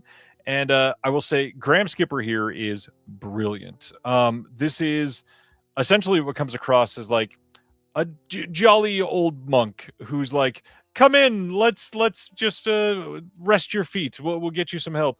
And immediately he's like, fuck the world, this is the worst piece of shit. And it's just, this movie is wild. It's so unexpected. It's one of those perfect like holiday horror in a way that is very clearly a Christmas horror movie, but they don't lean too much into it. It's just kind of like it's like a supporting character itself. It's the background is snowy, there's Christmas lights, there's references to a couple things like, are you going back to your family for the holiday, stuff like that. It is a unique movie that you get somebody who is now sort of becoming a fixture in like indie horror and that sort of scene. And he is deranged by the end of this movie. It is wonderfully acted. It's a very simple story, which is why I'm kind of not going too far into it, because you can't really explain much without giving away a lot of the plot. But I will say the first third of this is very normal, and then it starts to get into like cringe moments. And it's one of those movies where you're like, okay, but why are you still saying yes? You should have said no 8 decisions ago, Yeah. and we're still just, come on. And then about 10 minutes later, you're like, your life is now ruined. What are you fucking doing? But it's a great time. I really hope people check it out. Arrow Video released this, and it's a great Blu-ray. Some nice bonus features on it. It's a fun release. Check it out. Good, like really interesting poster on the front. You'll remember it if you go look it up right now. It's great. Good movie. The Leech. Yeah, I'm glad you mentioned it. I haven't seen it. I recognize the artwork, but I didn't know anything about it. And so, yeah, I'm definitely going to, well, I'll pick it up, but I'm definitely going to see it for sure. Nice. Okay, 2023. It's a tie. Okay, so we have up first Riddle of Fire. Nice. Yeah, it's good pick. Yeah, it's this is the one that's for every one of these two. It's a gorgeous release by Vinegar Syndrome. First of all, I want to say it's directed by Weston Razuli. It's about 3 kids riding dirt bikes in the woods on a quest for a pie recipe. It's kind of got this D&D kind of vibe to it. It's cute. It's funny. It's an excellent cast. A great Dungeon Synth soundtrack. I saw it in the theater on film with the person that worked on the soundtrack in attendance. This release for Vinegar Syndrome is just beautiful. It's a small film that, you know, we think about these great releases like Cloak and Dagger stuff, these like huge 80s films getting this kind of shine, but this is a gorgeous treatment of a little film that, you know, bless their hearts for everything they put into this. I don't think enough people have seen it, and once you do see it, you'll fall in love with it. There's moments that are just endlessly they're just so fun. And then to contrast that, Divinity. Yeah, so directed by Eddie Alcazar. It's black and white, produced by Steven Soderbergh, who loves midnight movies. It's a black and white sci-fi movie starring Scott Bakula and Stephen Dorff, with a soundtrack by DJ Muggs of Cypress Hill. Look, it's not for everyone. It definitely No, it's not. It's definitely not something that I've met anyone else that they enjoy it. But this is a great example of what I love about movies. The fact that Steven Soderbergh can produce something because he thinks midnight movies are still important, despite theaters not being what they used to be with the midnight movie situation. Bless his heart. And I couldn't believe this was a real thing put out now. I mean, it's just unbelievable. And then Vinegar Syndrome, like, I mean, this is a ridiculous situation for something that I never, I mean, I don't know. It's something that I just had to mention, because where is the space for that movie? I have no idea. Yeah. So anyway, Divinity is weird.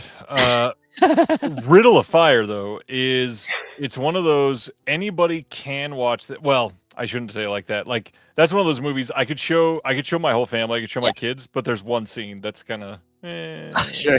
Yeah. That's fair. Yeah, so maybe in a couple years. Yeah. But Riddle of Fire is great fun. Divinity, after you are like, oh, it was a great time, we need to wind down, watch Divinity and be on edge a little bit. It's a great time. Or you could just skip to the last like 8 minutes of it and be like blown away. Yeah. Like, the thing about it is it's so long and slow and methodical in what it's doing, and it's like Italian perfume commercial cinematography that, like, when it gets to the end, if you make it that far, it's a real treat. But I know people that are like, this isn't for me, and I'm like, that's totally respectable, absolutely, And understandable. yeah, entirely. for sure. Before I say mine, I do want to shout out Adam brought up River from 2023, and I almost picked this one. Same. This movie rules. Yeah, I have it right here. And I was like, River was on my list, but then I had these two, and I was like, I mean, I have talked about these more. So, yeah, great. Well, I'm kind of glad you picked those two, because I'm also picking one released by OCN for this round. But River, great. You can pick up the release from Graveface. There might be a wonderful visual essay on it. I'm just saying. Okay, so I'm picking a film released by Utopia. Came out in 2023. Obviously, that's what we're doing. Yep. It is starring George McKay, who is a name that a lot of people recognize primarily from 1917. But this is a movie that I feel like nobody has seen other than a handful of us in my Patreon. We did a watch along with this movie, and it is the movie Femme. This movie came out to seemingly nobody seeing it. It's directed by Sam H. Freeman and Eng Chun Ping.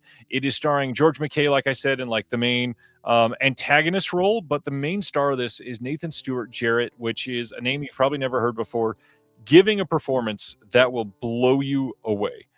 It is the most tender, anxious, very vulnerable performance that I did not expect. It essentially is about somebody that is living their life in the UK. They are going to like a corner store in the middle, not in the middle of the night, but like late at night. And a group of people leave like a nearby club and they go into this corner store as well. And they attack this person that walked in there because they are gay. They're assuming that they're gay. This person participates in drag, and that's one of the things that they're assuming.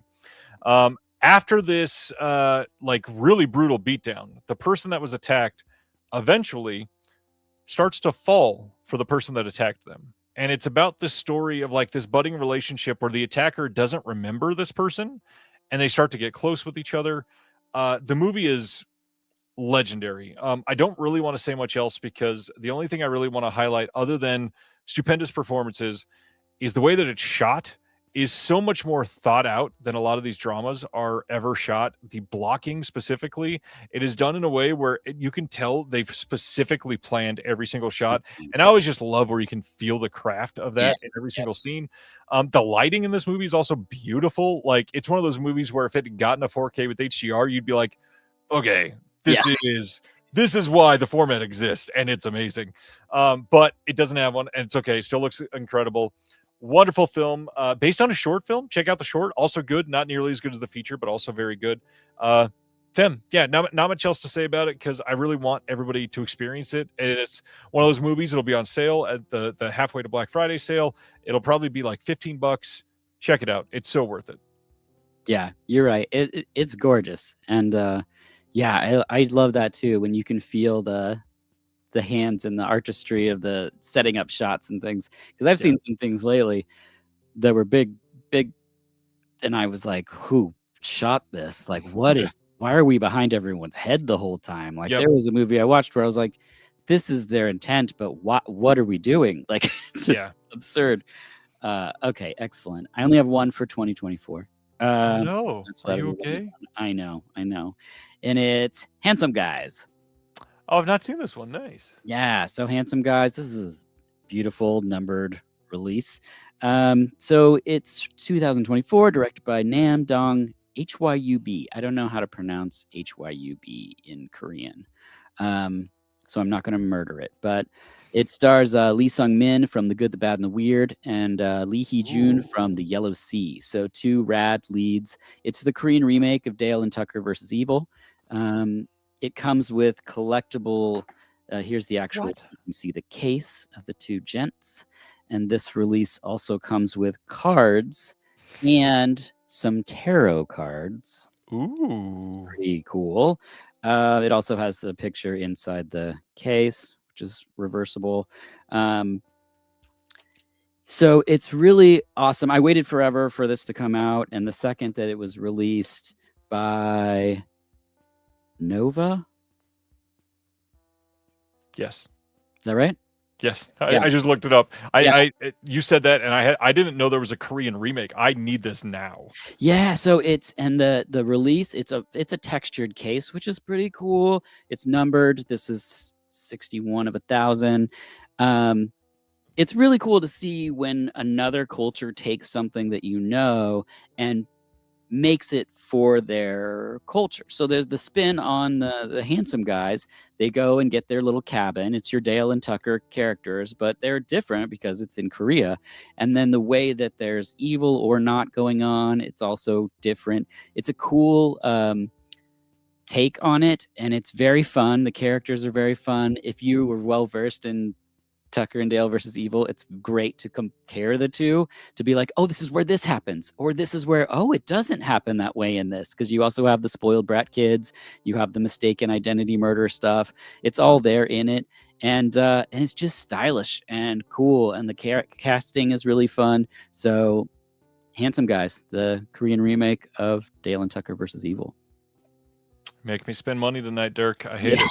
Yeah. So, I love Tucker and Dale. Like, I just showed my yeah. sisters that movie for the first time, and they both loved it. So, like, I need to see this. Every time I go back to it, I'm like, it can't be that good. And then I'm like, I have such a good time, and I'm like, yep, it gets me every time. I don't know. I love it. I waited so long to find this, and the second I saw it released by Terracotta is where I found it. Oh, wow. And then I just was like, get it. And it was expensive. I paid maybe $60 for this, but there was no price that would have been outside of me for my wallet for me to get to see what this was, because I love Korean films and I love Dale and Tucker. So Not me opening another tab to see if they still have it, which they probably don't.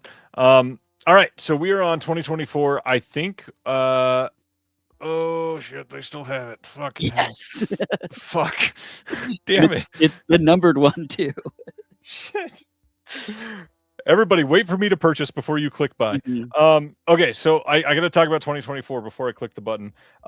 This is probably my most mainstream film, and this is going to sound really silly to say, "Oh, this is an underseen film," because most of you have probably seen this. But to me, this felt like a quintessential Dirk film, and I can't remember if you spoke on it or not. Oh, But I interesting. had to bring it up because I don't understand how few people have given the time to this movie yet. 2024's directorial debut of Dev Patel called Monkey Man is a borderline masterpiece. I don't understand how this is his first film. It is shot beautifully. The Yep. color palette alone is like incredibly unique. He takes what is essentially like a very by the books retribution revenge type story and brings in like this very personal family and like local mythology aspect of it that makes it super interesting. And then just the look of wearing this mask and getting the absolute shit beat out of him every single night to make a ton of money. This movie is so good. The action is incredible. It is choreographed better than like all the Marvel movies combined. It is like a well shot out, properly written, better acted John Wick movie, starring people that look better than anybody in any John Wick movie. It is so well made. I cannot wait for him to make more things either like this or better than this and see what he learned from it. I loved this movie. Yeah, no, same. When I saw it, I was just like, "What?" I texted my brother-in-law, and he was like, "I know, right?" And that was about as far as it got. I don't think this movie got the shine that it really deserves. And yeah, it did, play in theaters, and some of us, would be like, "I guess that's mainstream," but I don't think it cracked the mainstream the way Right. it deserves to. I think this everything that you said is true, from the cinematography to the fight choreography. It's a banger all the way through.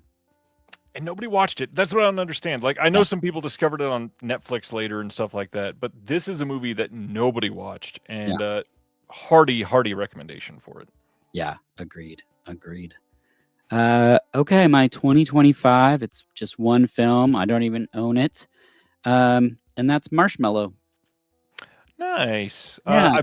I believe I'm hearing that is getting a release soon, so you'll Great. get a chance to buy this. So everybody keep an eye out if you're liking what he talks about. I think that'd be great. It's just a little indie sci-fi camp movie directed by Daniel Purgatorio.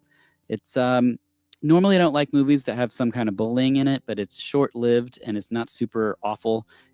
So it's just it starts out like a camp movie and then it kind of twists. So it could be like what was that sci-fi series, like something robot or something? Anyway, it could be like an episode on one of those like little sci-fi. Oh, Love, Death, and Robots? Yeah, one of those type of things, or Black Mirror or whatever that show was. It's like it's a small film, but this is why I wanted to bring it up in the conversation, because some of us sought it out and watched it.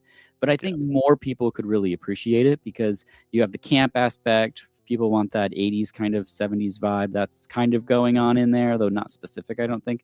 And then when it starts to take its turn and kind of do other things, I think it's really creative. And these sort of like indie films like this, I don't think really get lifted up that often. And then the more that time passes from when they come out, they just fall by the wayside. And what's left is kind of the bigger crags of films. There's also a character named Dirk. So that's always really weird for me because it's not a common name. So whenever it's said in a movie, I'm like, what? It's very unnerving. But yeah, Marshmallow, if you have some time and you want to check it out, give it a watch. I'm excited to see if it gets a release because I'd happily add that to the collection. Nice. Yeah, this sounds great. Have not seen it. Looks Oh, good. great. Yeah, it's just a little thing with some fun little twists, and for the meager budget they probably had, they kind of pushed their ambition, and I always want to celebrate that. So Ronnie's telling me I've been freezing a lot. Ronnie, it's because I have 1, 2, 3, 4, 74 different tabs open right now, and Chrome is upset with me. I will fix that. I promise. I thought you were just very stoic. No, oh well, that I am. I've never been animated or loud or anything. So my 2025 pick is a film that, just like I don't remember what movie we were talking about, but the film that I was saying that played in theaters for like 14 minutes. This movie, I think it did 1 week, maybe, and that is the movie She Rides Shotgun. Did you see this one? Oh yeah. Oh, this is great. Yeah, She Rides Shotgun is so good. It is a movie about a dad that gets out of prison, and he is essentially in a really bad situation. Something happens that I don't really want to spoil, even though it happens early in the movie. But it's starring Taron Egerton as this very vulnerable dad, and it's a crime saga that he's taking his daughter with him to try to survive, to try to make sense of a very corrupt situation. And I don't want to.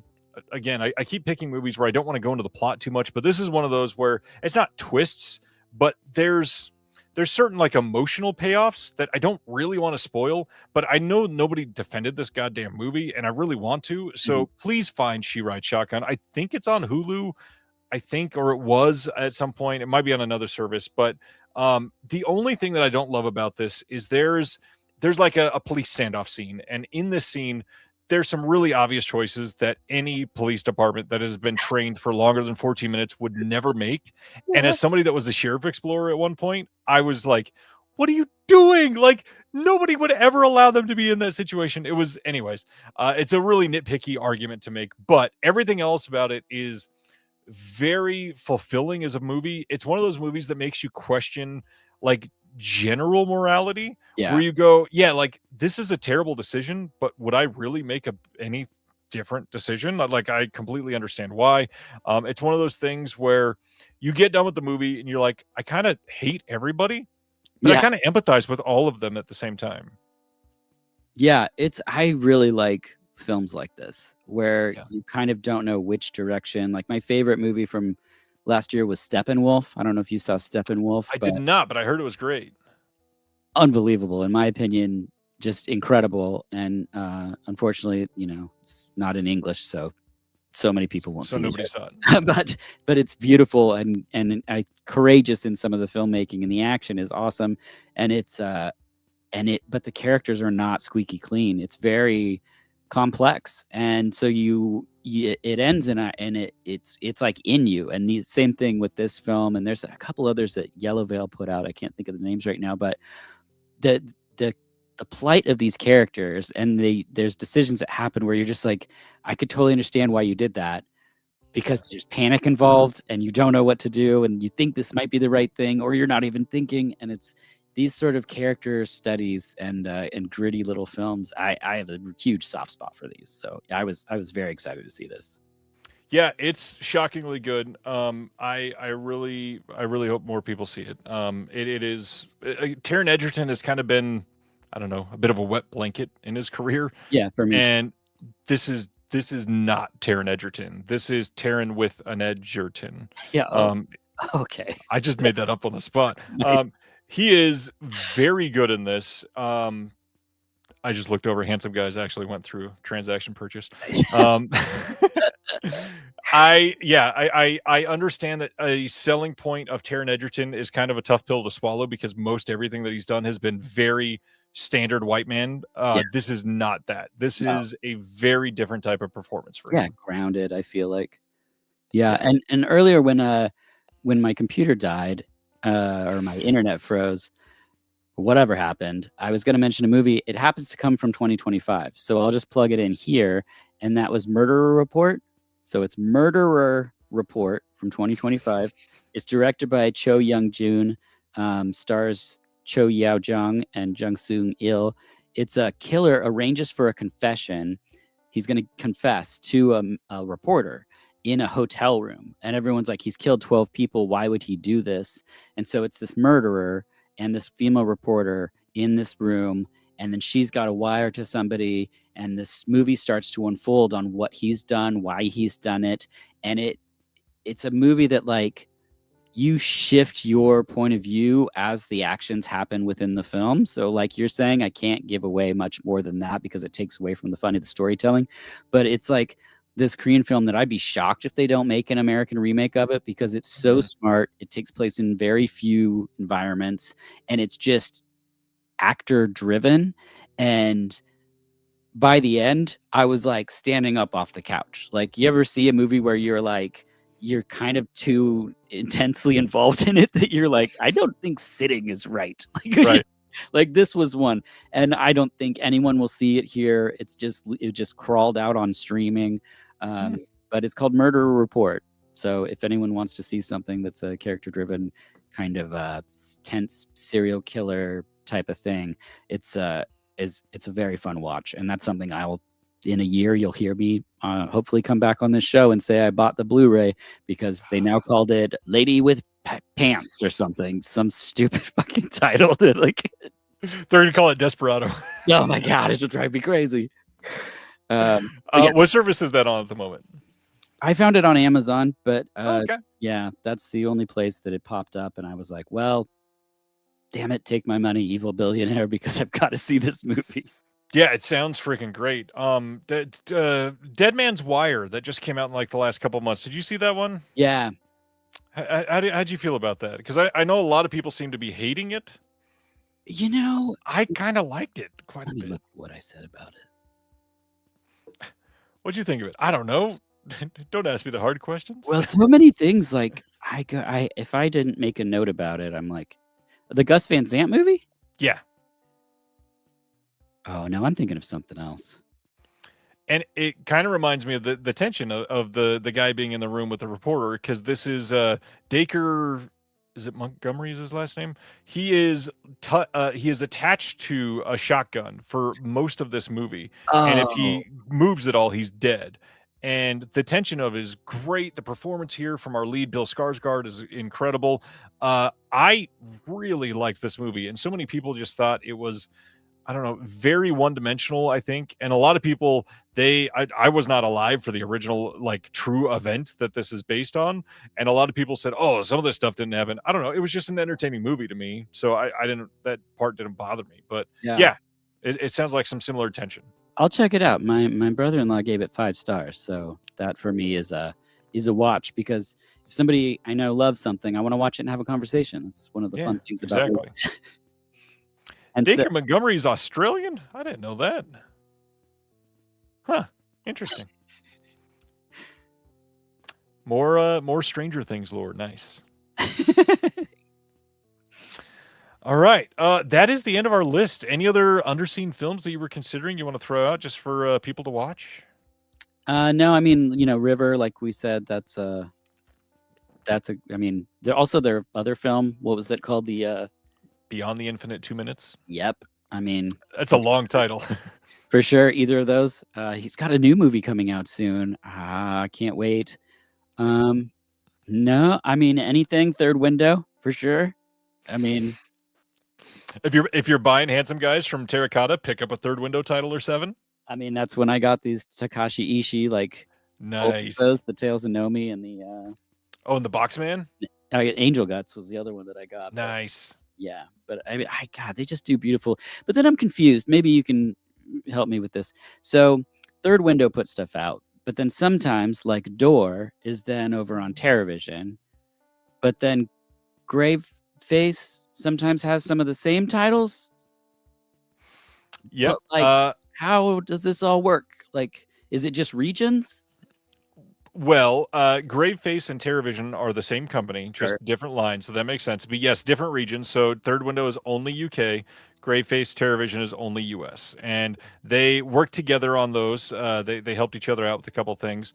No, I think on the door release in the UK, Third Window had no extras, but they had the second film bundled Yes, with Door it. and Door 2. So it was cheaper to get both films. But TerraVision put out Door and Door 2 both with special features. Yeah. So it was more expensive but robust packaging. Got it. Okay. Sometimes I just see these things and I'm like, I mean, Third Window puts stuff out first, I think, most of the time that I've seen A stuff. lot of time, yeah. Yeah, and so then I've already got it, and then I see this other, and I'm like, well, what do I don't know what to do now. Like, Yeah. you know. But I knew this was going to happen. I knew that we were going to have some sort of pull off on Third Window where we could just go off into the weeds. But I do want to point out too, Adam at Third Window Films is one of the most remarkable humans ever.